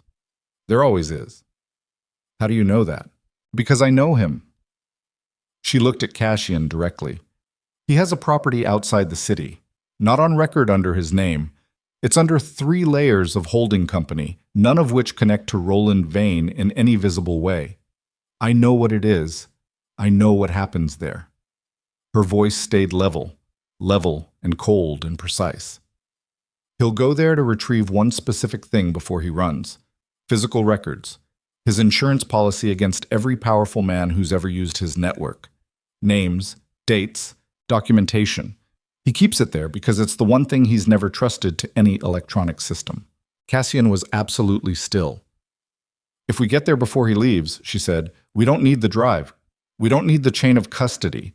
We have physical documentation that connects every name on that list to what they paid for, and that is not something any lawyer dismantles, because the men on that list would rather burn Roland themselves than let their names reach a federal prosecutor. The loading dock was quiet except for the distant sounds of the city and the soft percussion of rain on the alley pavement outside. You've known about this place the whole time, Cassian said. Yes. Why didn't you tell me? She looked at him. It was a fair question. The answer was the one she'd been carrying since before the wedding, since before any of this, since the moment she understood that telling anyone everything at once was how you ended up with no leverage and no options and no way out. Because if tonight had gone perfectly, she said, I would never have needed to use it. It was the last card. She paused. Tonight didn't go perfectly. He held her gaze. The property, he said. How far? 40 minutes, northwest of the city. A place called Blackthorn Manor. Something moved through his expression, not surprise exactly, more like the terrible click of recognition, the sound of a thing that had always been there finally becoming visible. I know that property, he said. I know you do. She kept her voice even. Women went in there, Cassian, over the years. They went in, and they didn't all come out, and the ones who did came out somewhere they never expected to be. She held his gaze, and she did not let it waver. I need to be there when we take him, not because I want vengeance, because there are things in that building that will only mean anything if someone who understands what they are is present to say so. Someone who can stand in front of a prosecutor and explain exactly what they're looking at. She could feel the argument forming in him, the protective instinct that she'd watched develop over the past 2 weeks, the specific version of it that was both genuine and, at moments, infuriating in its assumption that protection was something you did to a person rather than with them. She spoke before he could. You told me, she said carefully, that your word has kept this organization alive for 14 years. Yes. Then keep your word. You said you'd keep me alive. You didn't say you'd keep me in the car. She looked at him steadily. I've been moving toward that building since I was 17 years old. I am going through its doors tonight. The rain moved against the alley pavement. Cassian looked at her for a long moment, not assessing, not calculating, something else. And she saw in his face the thing she'd first seen at 4 a.m. in the hallway, the thing that was past the performance of who he was and into the territory of who he actually was, which was a man who understood the specific weight of a promise made to someone who had never had enough of them kept. Then we go, he said. She exhaled. We go, she said. The convoy left the city at 11:47. 3 vehicles, 2 armored SUVs and a sedan running interference, moving northwest through rain-soaked streets that were still busy enough to swallow them without comment. Seraphine sat in the back of the lead SUV with Cassian on her left and a man named Ortega on her right. Ortega, who she'd seen twice in the building's elevator, and who held his weapon with the casual economy of someone who had been in too many bad rooms to perform tenseness about it anymore. She had changed in the parking structure below the Meridian. One of the female security staff had produced dark trousers, flat-soled boots, a plain black jacket that fit well enough. She'd stripped the burgundy dress off in the back of the SUV without ceremony while they were still underground, and the security woman had looked straight ahead the entire time, which Seraphine appreciated. The drive was 40 minutes if the roads were clean. In the SUV's quiet, with the rain on the windows and the city giving way to the dark arterials of the outer northwest. She ran through it again. The layout of Blackthorn Manor as she knew it, the approaches, the interior she'd only seen twice, both times as a teenager, both times in circumstances she had filed away with the specific archival precision of someone who understood that memory was the only form of evidence nobody could take from her. The iron gate at the property's entrance. The circular drive. The main building's 3 occupied floors and the sublevel that didn't appear on any property record she'd ever been able to find. The sublevel was where he kept the physical documentation. It was also, she was fairly certain, where he would be heading first. Tell me the layout, Cassian said. Not loud, not urgent, the operational tone. She told him. She told him everything she remembered with the same systematic precision she'd used with the investigators, describing the approach road, the gatekeeper structure, the main building's ground floor, the staircase configuration, and then the basement access, a door behind a false wall panel in what had been a storage room at the building's east end. She'd found it at 17 by accident, a loose panel she'd leaned against in the dark during one of the nights she'd been left alone in the building while Roland entertained downstairs. And she'd understood immediately that she was looking at something she was not supposed to find, and she had memorized every detail of the access mechanism and said nothing for 7 years. When she finished, the SUV was quiet for a moment. You've been carrying that since you were 17, Ortega said. Not a question. Yes, she said. He didn't say anything else. The respect in it was in the silence. Cassian looked at her. In the dark interior of the vehicle, his face was mostly shadow, but she could see the line of his jaw, the set of it, and the particular quality of his attention toward her that she had come to understand as distinct from every other quality of attention he directed at things. Not the assessing look, not the operational calculation, something that lived in the same territory as what had happened between them at 4 a.m. in the hallway, and had been building since, the thing neither of them had named because naming it was a risk they couldn't price in the middle of everything else. She looked away from him. How many men does he typically run at the property? Cassian said. When I was there as a teenager, 6. Standing security, 2 at the gate, 2 rotating the perimeter, 2 inside. But that was 8 years ago, and he's been paranoid since I married you. She paused. Double it and plan for more. 12 minimum. Yes. We have 9. 9 plus us, she said. He looked at her. She looked back. He turned to the front. 9 plus us, he confirmed. Tamawamo. Blackthorn Manor appeared out of the dark at 12:41. A black iron gate set into a stone wall that ran the length of the property's road frontage, and beyond it the drive curving up through a stand of mature oaks whose bare branches caught the rain and the distant light from the house's upper windows. The gate was closed. There was a guard structure to the left. The convoy stopped 200 meters short. Cassian moved from the SUV fast and low, and Seraphine was right behind him before Ortega could get out first. She heard him exhale, the sound of a man deciding not to argue, and then he was beside her, and the 9 of them were moving through the wet dark along the stone wall toward the gate, with the rain on their backs and the sound of their own boots in the soaked grass. The gate guard didn't have time to make a sound. She didn't watch that part. She moved past it and through the open gate and up the drive with her eyes on the house. Blackthorn Manor was not what its name implied. It wasn't Gothic or dramatic. It was large and Georgian and set into the property with the settled authority of a building that had been expensive for a very long time. The lights in the upper windows told her the 3rd floor was occupied. The ground floor was dark except for the east wing, which burned with the particular flat brightness of fluorescent light through a covered window. The sublevel access was in the east wing. "He's already down there," she said. Cassian was beside her, "or his people are retrieving it for him." "No, he doesn't let anyone else handle it. That's the point of physical records. No chain, no exposure, no one who can be compelled to testify about what they touched." She kept her voice low. "He goes himself." Cassian looked at the house. He looked at Ortega. "Perimeter first. I want the upper floors cleared before we go near the basement access. If he hears us above him and there's a secondary exit—" "There isn't," she said. "There's one way in and one way out. He built it that way deliberately." "You're certain?" "I'm certain." "Then upper floors and ground floor simultaneously. We take the exterior first." He turned to Ortega. "Split the team. 4 on the exterior, 2 on upper floors, 2 on ground. You and I take the east wing." "And her," Ortega said. Cassian looked at her. She looked at him. "She's with me," he said.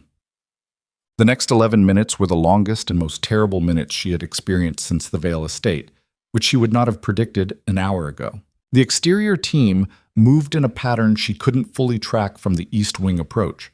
She heard it in fragments, voices through Cassian's earpiece that she caught the edges of, the specific sounds of encounters that she had no visual reference for and had to file away without letting the gaps in her information pull her attention from what was immediately in front of her. What was immediately in front of her was the east wing door, which one of Cassian's men opened in 30 seconds with tools she hadn't seen him produce, and the interior hallway beyond it, stone-floored, fluorescent lit, smelling of bleach and cold air, and the faint underlayer of something she couldn't name, but her body named for her, every hair on her arms lifting under her jacket sleeves.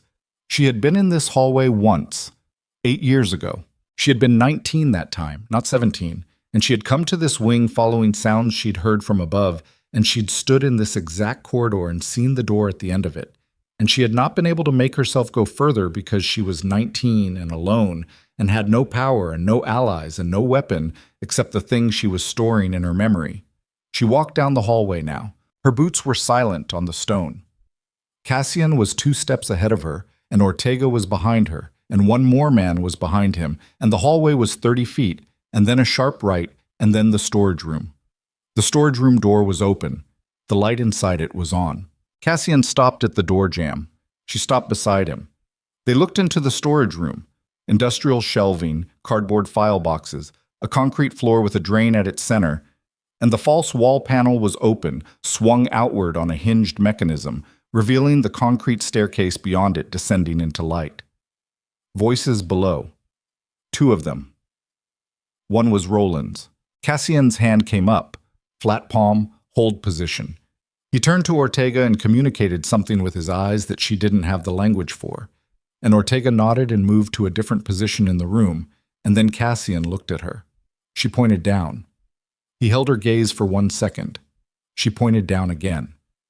He turned and went through the panel. The sublevel was a single room, 15 by 20 feet, with a ceiling low enough that Cassian had to angle his head slightly as he moved through the doorway. It was lit by 2 bare bulbs on a central fixture, and the walls were lined with metal shelving units holding labeled binders and archival boxes that were themselves labeled with a system of dates and codes that she recognized. She had never seen the contents, but she had understood the filing system from the brief glimpse she'd gotten at 19, and seeing it here now, fully real, sent a current through her that she managed by breathing. Roland was at the far end of the room. He had a large aluminum case open on the central work table and was transferring binders into it. Not rushed, but efficient. The controlled efficiency of a man who had planned this contingency and was executing it. His back was to the staircase. Beside him stood a single man. Bodyguard, big, positioned between Roland and the door with the awareness of someone whose only job was the awareness. The bodyguard saw them first. What happened in the next 45 seconds was chaos compressed into its most essential form. The bodyguard moved, and Cassian moved, and the aluminum case went sideways off the table, and binders slid across the concrete floor, and the bodyguard's weapon discharged once into the ceiling before Ortega was on him, and the sound in that enclosed concrete space was physical. A pressure wave that hit Seraphine in the chest and left her ears ringing. She didn't freeze. She moved to the table. The aluminum case was on the floor, contents partially spilled. She went to her knees and began pulling binders toward her, checking labels with her fingers, sorting by the date system she recognized. Behind her, she heard Roland's voice. "Seraphine." She didn't turn around. "I'd like you to stand up," he said. She continued sorting. Her hands were absolutely steady. Later she would marvel at that, at the specific quality of her own steadiness in that room, in front of that voice. She had spent years shaking in that voice's presence. She did not shake now. "Stand up," Roland said again. And this time there was the flat sound of a weapon being cocked. And she heard Cassian's voice say something low and deliberate. And she understood from the quality of it that the situation had reconfigured while she was sorting binders, and she needed to look at it now. She stood up. She turned around. Roland had a gun. It was pointed at Cassian, who was 8 feet from him with his own weapon raised, and the two of them were positioned in the geometry of a standoff, balanced, neither able to move without the other having a clear moment of advantage. Ortega was against the far wall with his weapon trained on Roland, but Roland had positioned himself with the shelving unit partially at his back, and the angle made a clean shot complicated. She looked at Roland. He had aged since the last time she'd seen him, which was not something she had expected to notice, and definitely not something she had expected to feel anything about, but she noticed it. The additional lines in his face, the gray that had finished taking over his temples. He was still large, still carried himself with the absolute certainty of authority, and his eyes, when they moved to her, were the same eyes they had always been. Not cruel, not sadistic in any obvious way, which was the most disturbing thing about him. They were the eyes of a man who had simply categorized certain things as permissible and had never revisited that categorization. "Put it down," he said to Cassian. Conversational, as if they were at a function. "You're out of position and you know it." "So are you," Cassian said. "I have a car 90 seconds from this building. My men have already cleared your perimeter team." He said it without satisfaction, just informational. "You came with 9. I made a call 20 minutes ago. There are 14 between this room and the gate." Seraphine looked at Cassian. She could see him processing it, weighing it, and she knew what he was calculating because she was calculating it too. Whether the perimeter report was real or bluff, what the actual status of the exterior team was, whether the 9 seconds it would take Roland to reach the staircase were 9 seconds Ortega could work with from his current angle. "Your network is already dismantled," she said. Roland's eyes moved to her. "Not the evidence from tonight," she said. "The documentation we've been building for 3 months, the authenticated records that have nothing to do with that drive." She kept her voice steady, direct, exactly the tone she used in conference rooms. "Federal prosecutors have a preliminary file. It doesn't need tonight's evidence to begin. It just needs time, and you running means time is the one thing you're giving them." Something moved through his face. A compression, rapidly controlled. "You're bluffing," he said. "Think about whether you believe that." He looked at her for a long moment, and she could see it. Not uncertainty exactly, but the first crack in the absolute authority, the first moment of having to actually assess rather than assume. Roland Vane had spent a lifetime in rooms where he held every variable. He was not comfortable with the experience of not knowing. "You were always smarter than I gave you credit for," he said. It was not a compliment. It was an autopsy finding. "Yes," she said, "I was." "You survived me," he said. "I'll give you that. I was certain you wouldn't. A few times I was very certain." The room was absolutely silent, except for the sound of rain somewhere above them, filtering through the building's old bones. The bare bulbs buzzed their slight buzz. On the floor between them, the binders she'd been pulling, 8 years of his insurance policy, every name, every transaction, every protected man who had bought what he was selling, were spread across the concrete. "The women," she said, "the ones who came through this building." His face didn't change. "Where are they?" she said. "That's not a question I'm going to answer tonight." "You're going to answer it," she said. "Not tonight, maybe, but you're going to answer it because the information in those binders, the information on those men, is the thing that guarantees your survival once you're in custody. You have nothing else to bargain with, not anymore." She held his gaze. "So you're going to tell prosecutors everything you know about where those women went, and you're going to do it because it's the only card left in your hand, and the only way that card is worth anything is if you're alive to play it." Something moved through Roland's face that she couldn't fully name. Not remorse. She didn't think he had the architecture for remorse, had never thought that. It would have been almost easier if he had. It was something more like the recognition of a person who has reached the terminal point of their own plan and is having to revision what comes after. His gun hand was still raised. Cassian had not moved. "Put it down, Roland," she said. Not a plea, not a command, just the flat, tired, certain voice of a woman who had been waiting 8 years for this exact moment and was not going to let it resolve in a basement with a gun going off. Roland looked at her. Then he looked at Cassian. And it happened so fast she almost missed the wind-up. He swung the gun sideways and fired. The shot caught Cassian in the left shoulder. The impact took him back and sideways into the metal shelving, and the shelving went over with a crash that shook the room, and Cassian went down with it. And Seraphine heard herself make a sound she'd never made before. Something that came from the center of her chest, not a scream, lower and more animal than a scream. Ortega fired. The shot hit Roland in the right forearm, and he dropped the gun, and the sound he made was not the sound of a powerful man. It was just the sound of pain, immediate and human and without dignity. Roland went to his knees beside the upended shelving unit. Seraphine was already across the room. Cassian was on the floor against the overturned shelving, his left hand pressed to his shoulder, dark spreading through the fabric of his jacket. He was conscious. His eyes were open, and when she dropped to her knees beside him, they found her face immediately with the specific focus of someone in pain who is managing the pain rather than being managed by it. "How bad?" she said. "Went through," he said. His voice was tight. "No." He stopped, breathed. "No major structure. Went through." She pulled the jacket back from the wound with hands that did not shake and looked at it. And he was right. It was bad, and bleeding badly, but the entry and exit were clean and nothing in the wound's presentation suggested arterial involvement. She stripped her outer jacket off and pressed it against the exit wound and took his hand and pressed it over the jacket. "Hold this," she said. "I know how to hold—" "Hold it," she said. "Hard. Don't lecture me." His jaw tightened, with pain or something else she couldn't tell, and he pressed hard. She looked at Ortega. "Call it in," she said. "Medical, police, federal contacts, everything, now." "Already in progress," Ortega said. He was standing over Roland, who was on the floor with his injured arm held against his chest, and Roland was looking up at Ortega with the expression of a man who has arrived at a destination he spent years pretending did not exist at the end of his road. She turned back to Cassian. He was looking at her, just looking at her, with the pain doing its thing in his face, and underneath the pain something else. The same thing from the hallway, from the window at 4 a.m, from the moment in the loading dock when he'd said, "She's with me."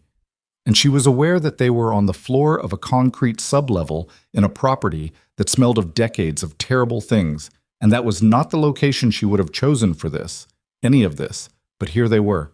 "You're going to be fine," she said. "I know," he said. "The shoulder will—" "Seraphine." His voice was quiet, tight with pain but quiet. "Stop." She stopped. "You were right," he said. "About all of it. The last card. Coming here." He paused to breathe. "About everything." She looked at him. Her hands were pressed against his shoulder, and there was blood on her fingers, and the room smelled the way it smelled, and 40 feet above them it was raining on the roof of Blackthorn Manor, and none of that was what she was aware of. She was aware of his face. We got him, she said. Yes. The binders. I see them. They're enough. They're more than enough. Every name, I know. Every transaction, every… Seraphine. His right hand came up, unsteady. She could feel the effort of it. And his fingers found her wrist, covered in blood from his shoulder, and held it. Not hard, just held it. Stop cataloging. She looked at him. He stopped, breathed through something. Just stay here for a minute. She looked at his face, at the pain in it, and the thing behind the pain that she had been watching develop for 2 weeks and had not let herself name, because naming things too early was how you broke them, and she had broken enough things by rushing them, and she had promised herself she would not do that again. She stayed. Above them, through the building's old bones, she could hear distant sirens. The first of them, and then more, converging through the wet dark from the direction of the city. It was over. It was almost over. There was still one thing remaining, one thing she had known since she was 17 years old, and had been carrying every day since. The thing that had kept her upright through 4 years in that house, and 2 years of planning and 3 weeks of impossible marriage. And this night, this specific terrible night. Roland Vane was 10 feet from her on the floor of his own sublevel, injured and contained and out of options, and he was going to answer for every single thing he had done, and she was going to be in the room when he did. But that was tomorrow. Tonight, Cassian was bleeding on a concrete floor and holding her wrist with his good hand and asking her to stop cataloging, and she pressed her hands harder against his shoulder, and she stayed exactly where she was, and she breathed, and outside the sirens got louder, and the rain came down on Blackthorn Manor like it was trying to wash the whole property clean, and the binders with their 8 years of names and dates and transactions were spread across the floor between her and the only man in Chicago who had given her his word and actually kept it. She looked at Roland. He was not looking at her. He was looking at the ceiling, at the bare concrete ceiling of the room he had built to hold his secrets, finally become the room that held him instead. She looked back at Cassian. His eyes were still open, still on her face. Still here, she said. I know, he said. The sirens were outside the gate now. She could hear the specific sound of multiple vehicles moving up the gravel drive, the crackle of radio communication, voices calling coordinates to each other in the wet dark. She heard Ortega on the phone, precise and clear, directing the medical team to the sublevel access.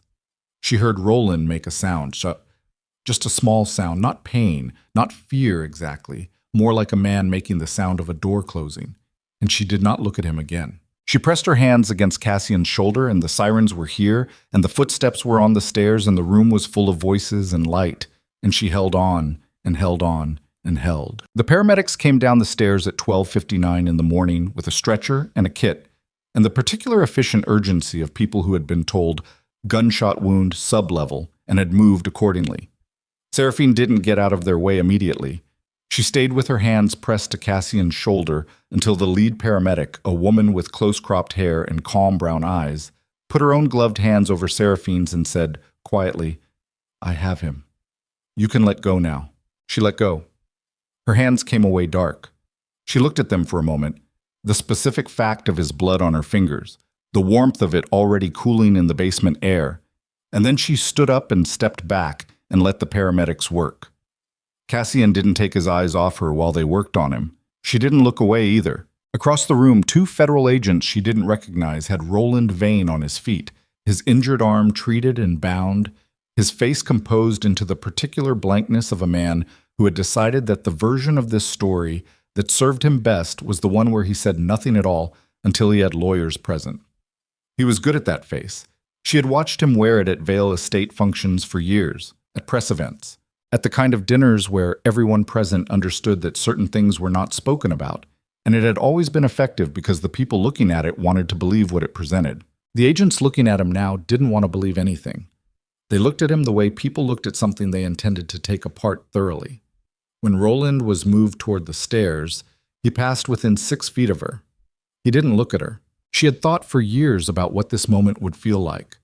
The moment of his arrest, his containment, the final collapse of the thing he had built and hidden behind the Vale family name, and his political aspirations and his careful maintenance of the face that convinced everyone around him.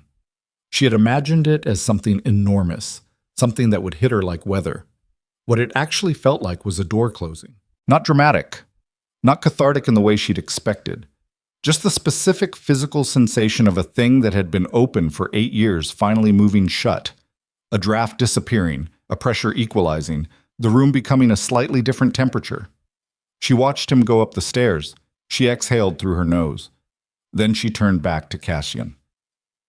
The hospital was Northwestern Memorial, and they took him into surgery at 2:15 in the morning for a procedure that the attending surgeon, a precise and unhurried man named Dr. Okafor, described to her as straightforward. The bullet had passed through cleanly, missing bone and major vessels, and the primary work was cleaning the wound track and managing the tissue damage. He said it would take approximately 90 minutes. She sat in a waiting room that smelled of industrial cleaning solution and recycled air. Ortega sat across from her with a cup of coffee he wasn't drinking, and Priya arrived 20 minutes after they did with a laptop and 2 federal contacts who needed to talk to Seraphine about the sublevel's contents and the chain of custody for the binders. She talked to them for 45 minutes. She was precise and thorough, and she answered every question with the same methodical clarity she'd brought to every conversation about Roland's operation for the past 3 weeks. And when they left, she sat back in the plastic hospital chair and felt the exhaustion arrive. Not the dramatic exhaustion of sudden collapse, but the bone-deep, cellular exhaustion of a body that had been running on adrenaline and purpose for months, and had just received the signal that it was allowed to stop now. She didn't sleep. She sat with her hands in her lap and her eyes on the middle distance, and she let herself feel it. All of it. The parts she'd been managing and compartmentalizing and setting aside because the next thing needed her attention. She let the feeling of the sublevel sit in her chest without trying to process it into something useful. She let the memory of Roland's face as the agents moved him toward the stairs exist without analyzing it. She let the image of Cassian on the concrete floor, hand around her wrist, eyes on her face. She let that one exist without naming it. She let herself be a person sitting in a hospital waiting room at 3 in the morning instead of a woman executing a plan. It was harder than she expected. Priya sat beside her at some point, she wasn't sure when, and didn't say anything, which was exactly right, and Seraphine was grateful for it in a way she didn't know how to express without it sounding inadequate. At 4:07, Dr. Okafor came into the waiting room and told her the surgery was complete, that the patient was stable and in recovery, and that she could see him in approximately 40 minutes. She nodded. She said thank you. She sat back down. They let her in at 4:52. The recovery room was a private space. Ortega had handled that, though she hadn't asked him to, with the soft, persistent sounds of medical monitoring equipment and the lowered lighting of a room designed to allow rest. Cassian was on the bed with his left arm immobilized and an IV line in his right wrist, and he was awake. She could tell he'd been awake for a while. His eyes found her the moment she came through the door, and they held the quality of someone who had been lying in a quiet room with nothing to do but think, and who had been thinking. She pulled the chair close to the bed and sat. "How bad is the pain?" she said. "Managed?" His voice was rougher than usual. Residual anesthesia, she thought, or the specific rawness of a night like this one. "Don't fuss." "I'm not fussing, I'm asking a factual question." Managed is a factual answer. She looked at him. He looked at her. Between them, the monitors kept their soft time. "Roland is in federal custody," she said. "The binders are in evidence. Priya's contacts confirmed they are." Her word was comprehensive. Every name, every transaction, dates going back 11 years. She paused. 11 years, Cassian. That's how long he documented it. His own insurance policy against every man he'd ever provided a service to. He built leverage on everyone who ever used him, Cassian said. It was his real business. The network was one income stream. The documentation was power. She looked at her hands, which were clean now, but whose ghost she could still feel. He thought it was protection. In the end, it's everything a prosecutor needs to dismantle not just him, but every person who enabled him. Cassian was quiet for a moment. The alderman, Cartwright. His name is in the binders. The federal judges. 2 of them. Yes. Another pause. Your father, he said carefully. She had been waiting for this. The documentation covers the years Roland was running the network, she said. My father died before Roland fully systematized it. His involvement was, it's more complicated than I understood. She stopped, organized what she wanted to say. My father was not innocent. I stopped believing that when I was about 20. He knew things. He looked away from things. The business arrangements he had with Roland were, he had to have known, at some level, what Roland was. She looked at the wall. But the documentation in those binders ends before the period of what Roland did specifically to me. And I have spent a long time trying to figure out whether my father would have... She stopped again. You don't have to figure that out tonight, Cassian said. I know. She brought her eyes back to him. I'm not sure I ever have to figure it out. Some questions don't have clean answers, and making peace with that is its own kind of resolution. He looked at her steadily. Is that what you actually believe, or is that what you've decided to believe?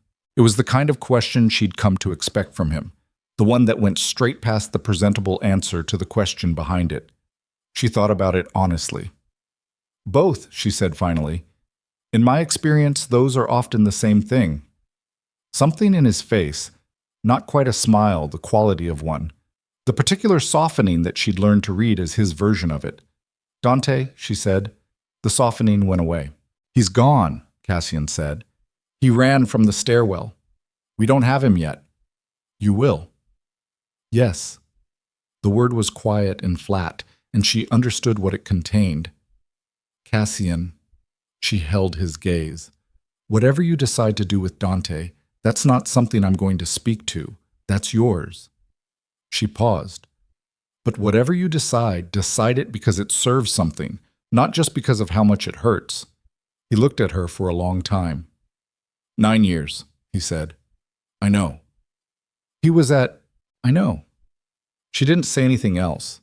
She just let him have it, the full weight of it, without trying to ease it into something smaller or more manageable than it was. Some things needed their full size for a while. He turned his head toward the window. Outside, Chicago was doing the last part of its night, that particular stillness of the hours between 4 and 6 when the city had finished with the previous day and hadn't begun the next one. My mother's funeral, he said. She said nothing. He gave the eulogy. His jaw moved. He stopped. He was the only person outside my immediate organization who I had ever trusted with information about the things that mattered to me. Not operationally, personally. He turned back to look at her. I don't have a long list of those people. I know. I don't think you do, actually. I think you understand it intellectually, and I don't think you know it the way I know it because you haven't seen the list I have, the length of it. She looked at him. He looked back. Tell me, she said. He was quiet for a moment. She thought he wouldn't. He was not a person who spoke about himself without strong reason, and the specific vulnerability of a recovery room bed at 5 in the morning was exactly the kind of condition that would put his defenses up rather than lower them. But he said, my father left when I was 8. Not left, he was removed. He was in my organization's predecessor, and he did something that meant he could not stay. My mother never told me what it was, and I found out when I was 22, and I wish I hadn't found out because it was worse than anything I had invented for it. He paused. My mother ran a dry cleaning business on the north side for 18 years. She knew what I was building. She never said don't. She never said I'm afraid. She said, this is what she said. She said, whatever you make sure it can stand up without you holding it. Make something that lasts. He stopped. She died 3 years ago. Dante gave the eulogy because I asked him to because he had known her for 6 years, and he was, I thought he was, the closest thing to a friend I had built inside the life I had built. The room was quiet. He was your Sal Benedetti, Seraphine said. Cassian looked at her. But worse, she said, because Sal and Marcus were taken from you by someone else's decision. Dante was taken by his own. Something moved through his face. Something she hadn't seen before, something that lived beneath all the controlled layers, the operational surface, the patient architecture of a man who had decided early that efficiency was the appropriate response to pain. Something raw and human and not managed at all. He didn't say anything. She reached out and put her hand over his, the one with the IV line, careful of the placement. And she held it, and she didn't say anything either, because there was nothing useful to say, and she had learned long ago that the impulse to fill a painful silence with words was about the discomfort of the person doing the filling, not the comfort of the person you were filling it for. They sat like that for a while. The monitors kept their soft time. Outside, Chicago moved toward its next morning. 3 days later, they let him come home. He walked into the penthouse under his own power, which he had been adamant about since the second day.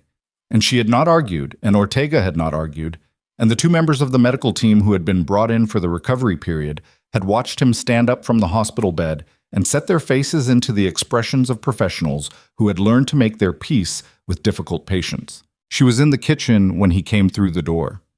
She heard the elevator, heard Ortega's voice, and then the specific sound of Cassian's footsteps. She had learned them, apparently, at some point during the 3 weeks before the gala without being conscious of learning them, and she poured a second coffee and set it at the end of the counter. He came into the kitchen.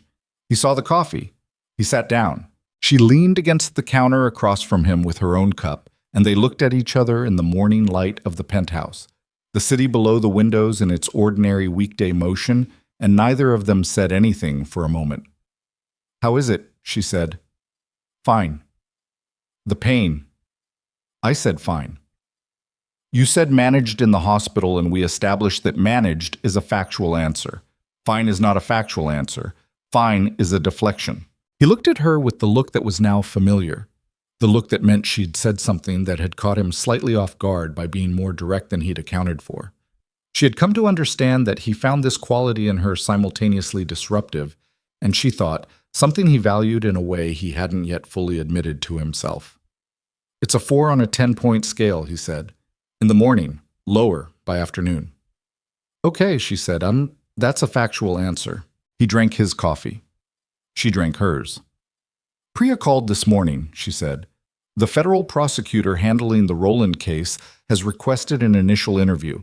She said they want me in the room for it." "I know. She called me too. I told her I'd do it."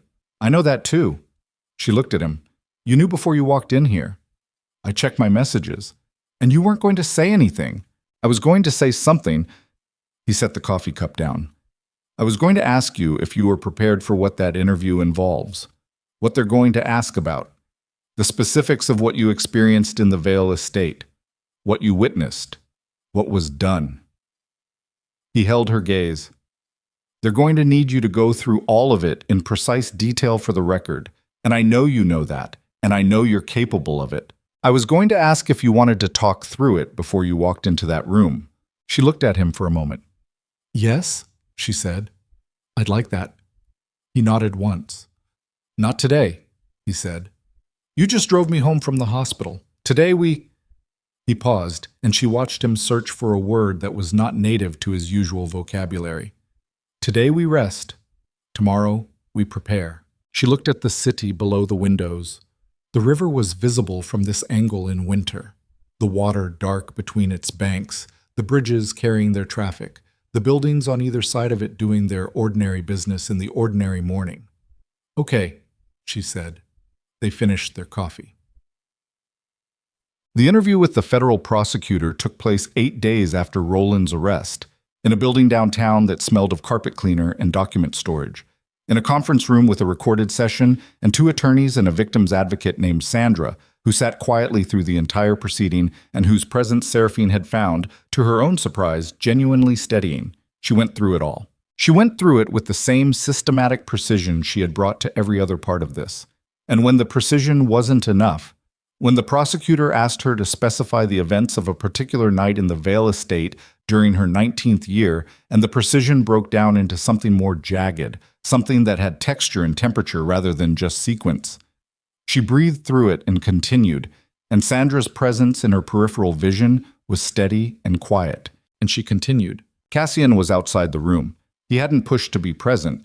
He had understood without being told that this was a room she needed to be in alone, without the weight of his reaction to manage alongside her own. He had driven her there, and he was outside in the hallway when she came out 2 hours and 15 minutes later, sitting in one of the corridor chairs with his jacket off and his good arm resting on the armrest, reading something on his phone. He looked up when she came through the door. She sat down in the chair beside him. They sat in the corridor of the federal building for a while without saying anything. How? He said. Done, she said. He looked at her. She looked at the wall. There was a moment, she said, about 40 minutes in, where I thought I couldn't keep the factual register, where the thing I was describing was going to pull me into the feeling of it, and I wasn't going to be able to stay technical. She paused. But I did. How? I thought about what the words were going to do. Not what they cost me to say, what they were going to build, once they were in the record. Each sentence going into a file that would go to a grand jury that would take apart everything Roland constructed. She turned to look at Cassian. The women in his network, most of them I'll never know. Most of what happened to them I'll never have specific knowledge of. But what I put in that room today is the architecture of how it was done and who enabled it and what they paid for. That's something real. That exists now, and I put it there. Cassian was quiet for a moment. Yes, he said. You did. She looked at him. He looked back. Thank you, she said. He looked slightly thrown, which was an expression she had seen on him perhaps twice. For what? For keeping your word. She held his gaze. For the real kind of protection, not the other kind. He held her gaze for a moment longer than most people were comfortable holding a gaze. Then he said, You kept mine. What? When I was on the floor of that basement, he said it plainly. You kept your hands on my shoulder and you didn't run and you stayed. He paused. That's not a small thing, in my experience. She looked at him. No, she said. It isn't. Pulse. 6 weeks after the arrest, Dante Reeve was found in a motel outside Indianapolis by 2 of Cassian's people. Seraphine was in the penthouse when Ortega brought the news. She was at the kitchen counter with documents from the prosecutor's office and a cold cup of coffee, and she looked up when Ortega came in, and she saw his face. And she said, Dante. Yes. Where? He told her. Is he alive? A pause that lasted exactly as long as she needed to understand what the pause meant. Cassian's people found him deceased, Ortega said. Single gunshot wound. The room had been occupied for 3 days. The motel owner says he checked in alone and no one came or went. She looked at the counter. Self-inflicted, Ortega said. She absorbed that. She thought about the stairwell. The way Dante's voice had not shaken. It wasn't supposed to go this far. She thought about the specific quality of a man who had already arrived at a conclusion about himself and was simply completing the sequence of it. Where is Cassian? She said. His office. She went to the office door. It was closed. She knocked once and didn't wait for an answer. He was at his desk. The desk was clear. No files, no phone, nothing on the surface at all, which told her everything she needed to know about how long he'd been sitting there not working. She came in and closed the door and sat in the chair across from him.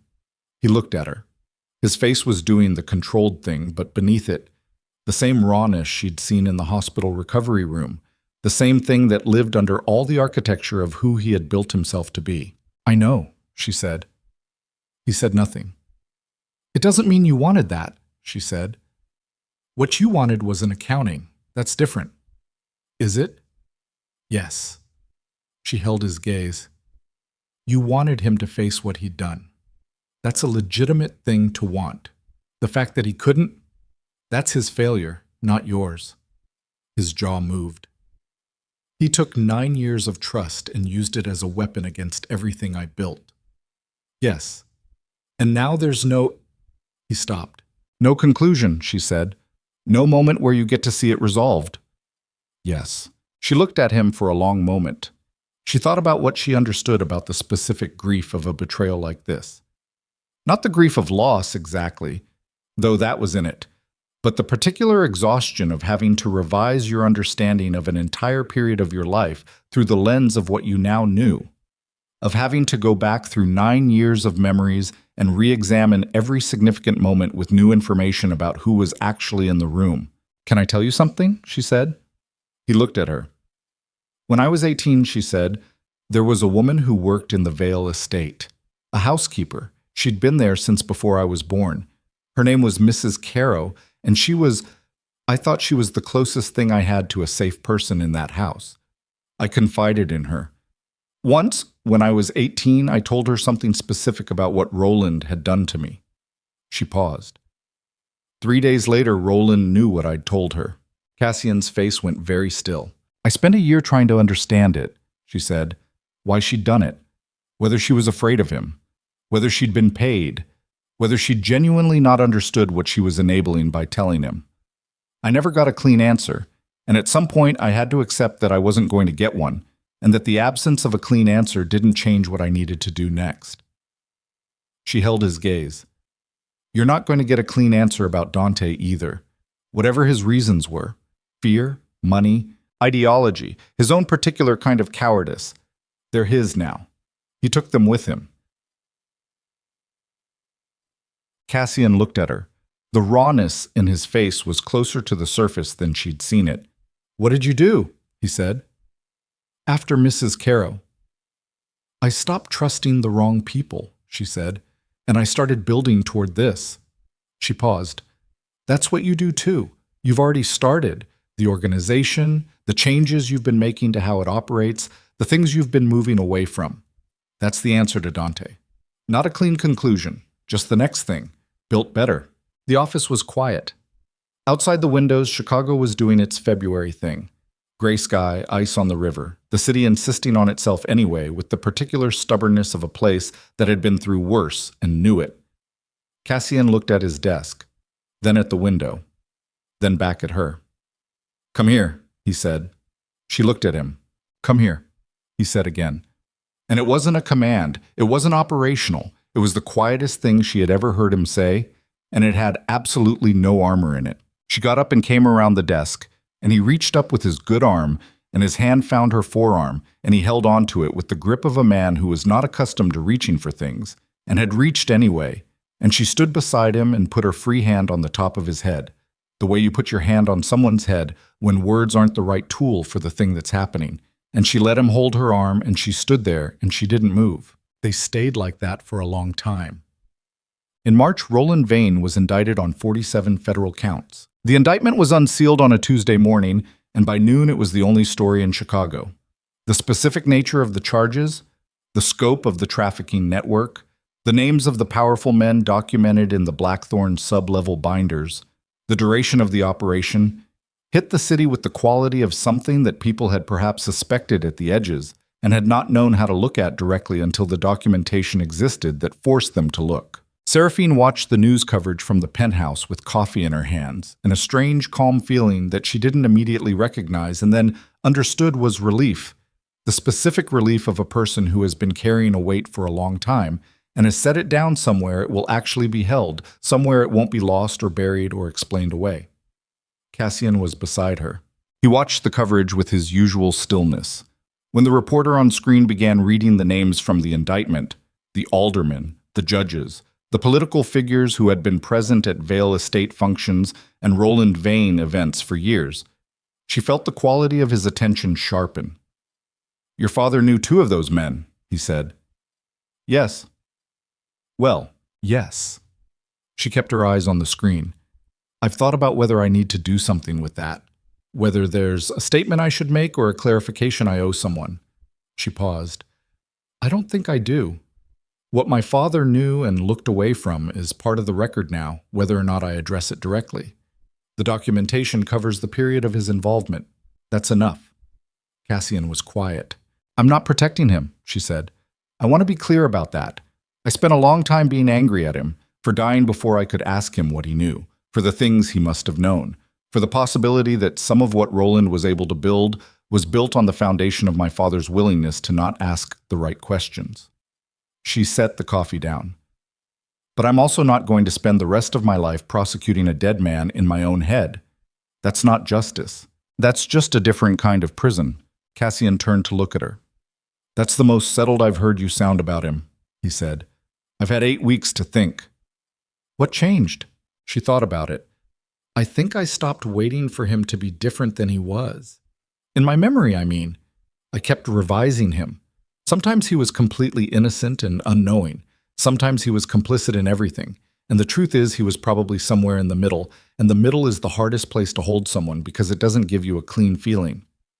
She paused. But clean feelings aren't the point. He was my father, and he was imperfect, and he's dead. And what I do now is the only thing still in motion. But Cassian looked at her for a long moment. The organization, he said. She looked at him. I've been making structural changes over the last 6 weeks since the night at Blackthorn. I want to tell you what they are. He said it simply, directly, without the quality of asking permission, but with the quality of someone who understood that telling her was not optional. She turned toward him on the couch. Tell me. He did. He went through it methodically. The operations that had been closed, the routes that had been dismantled, the specific business arrangements that had survived for years because they were profitable and because nobody in the organization had been willing to look too carefully at what they were adjacent to. He went through the changes he was making to the organization's financial structure and the legal framework being built around its legitimate operations and the reduction of the activities that had no legitimate framework available to them. It took 40 minutes. She asked questions throughout, specific, practical questions, the questions of someone who was listening to the structural logic rather than the narrative of it. When he was done, the news was still on in the background, the coverage having moved on to the political dimension of the indictment. You've been building this for 6 weeks, she said. Yes. While recovering from a gunshot wound. I was in the hospital for 3 days. I have a phone. She looked at him. He looked back. The businesses that remain, she said, the ones that survived this restructuring, some of them are still outside the law. Yes. I'm not going to pretend otherwise. She held his gaze directly. I'm also not going to pretend I don't understand what you are and what you've built and what the honest version of that looks like going forward. She paused. What I'm asking is whether what remains is the kind of thing I can stand in the same room with and look at clearly and not have it require me to look away. He held her gaze for a long moment. No trafficking, he said. No exploitation. Nothing that uses people as a resource. Those are absolutes. Not aspirations, not ideals. They're the floor, and everything below the floor is gone. He paused. What remains is territory, money, the management of certain markets that governments have decided to prohibit, but that exist regardless of prohibition. I'm not going to dress that up. I'm not asking you to dress it up. I know you're not. She looked at the window, at the city. I can stand in that room, she said. He exhaled. Not relief exactly, something quieter. The specific exhale of a person who has waited for an answer and has received it. There's something else, he said. She looked at him. The marriage, he said. The legal arrangement. The reason it was entered into. He was looking at the window. That no longer... He stopped. Began again. The purpose I constructed it for is done. Roland is in custody.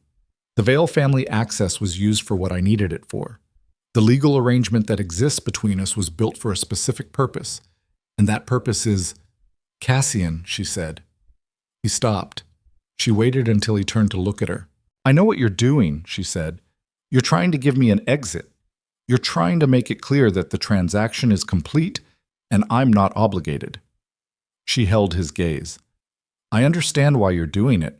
I even understand that you think it's the right thing to do. That releasing me from the arrangement is something you owe me. He said nothing.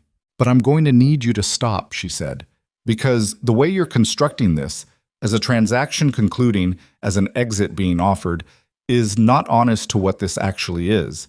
And I've spent too long in circumstances that required me to accept the dishonest version of things, to accept it voluntarily now. His jaw moved. What is it actually? She looked at him, at the face she had learned over 3 weeks and a night at Blackthorn, and 8 weeks of recovery, and the specific landscape of him in the early morning and the late night, and the difficult middle parts of things. Something that started wrong, she said, and became real anyway, against every reasonable probability. She paused. I'm not interested in the exit. I'm interested in what comes after the exit that neither of us takes. He looked at her for a long time, the thing she'd watched develop over 3 weeks, the thing she'd refused to name because naming it early was how you broke it. She let herself name it now. Not out loud. Just internally, in the private part of her that had always known what it was, and had been waiting for the conditions to be right for the knowing to be safe. She watched the same thing happen in his face, not the softening, something deeper than the softening, something that went all the way down through the controlled layers and the operational surface and the long history of a man who had decided early that efficiency was the appropriate response to pain, something that reached the part of him that was none of those things, that was just a person who had had too little of too many things and had stopped expecting to receive them. He reached out with his good hand and he touched her face, just his fingers against her jaw, the lightest possible contact, the kind of touch that asked a question rather than stating a conclusion. She turned into it. That was her answer. Chet. The snow came in late March.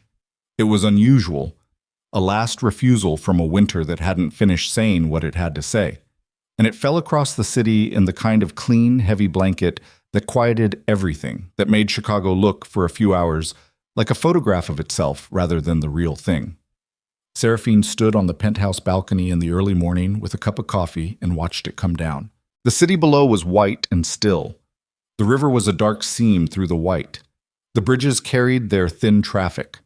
Somewhere in a federal detention facility on the city's south side, Roland Vane was in a cell, and the legal machinery that was going to define the remainder of his life was already in full motion and would not stop. Somewhere in the country, a ghost named Dante Reeve had already been laid to rest in a small private ceremony that Cassian had paid for without being asked, and had not attended and had not spoken about. And she had not asked him to speak about it, and she thought that the paying for it was its own kind of complicated, honest thing. Somewhere in the city's infrastructure, the trafficking network that had used Roland's organization and the Vale family name and the complicity of powerful men for 11 years was being taken apart, case by case, name by name, with the particular thoroughness of federal agencies that had been handed a complete record and had every incentive to use it fully. She drank her coffee. She thought about the women, the ones in the binders, the ones represented by the case numbers, and the dates and the transaction records that had been filed into evidence. She thought about the ones whose current situations might be improved by what was in those records, whose locations might be found, whose circumstances might be changed by the legal dismantling of the structure that had moved them. She thought about those ones for whom it was too late, for whom the documentation existed but the timeline was already closed, the damage already done in ways that no prosecution could reach back far enough to address. She held both groups in her mind. The weight of the second group was heavier. She knew it would always be heavier.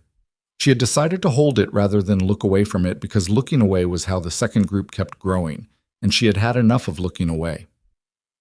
The balcony door opened behind her. Cassian came out in a dark sweater and no jacket because he had never once in 3 weeks of her observation worn enough layers for the weather, and he stood beside her and looked at the snow on the city. She handed him her coffee. He took it without comment. They stood side by side, looking at Chicago under its late snow, and she thought about a night 3 months ago when she had walked down a different aisle in a silk dress that felt like a burial shroud, and a man had leaned close during a vow and said something that was meant to be the beginning of her undoing. She thought about what that man knew then and what he knew now, and the specific distance between those two knowings. "I need to find a prosecutor for the civil cases," she said. "The women who can be located from the documentation. There should be civil claims alongside the criminal prosecution. The financial compensation from Roland's estates and holdings, there's a significant amount there, and it should go somewhere specific." Cassian turned to look at her. "I know someone," he said. "I assumed you did. It's going to take time." "I know. Years, possibly, before—" "I know, Cassian." She looked at him. "I'm not in a hurry. I'm in a direction." She paused. "There's a difference." He looked at her steadily. "The foundation," he said. "The Moretti Foundation. The legitimate one, the education work. It could be restructured, the mandate expanded. Something that addresses the specific infrastructure failure that allows operations like Roland's to function. Legal support, housing, access to advocacy.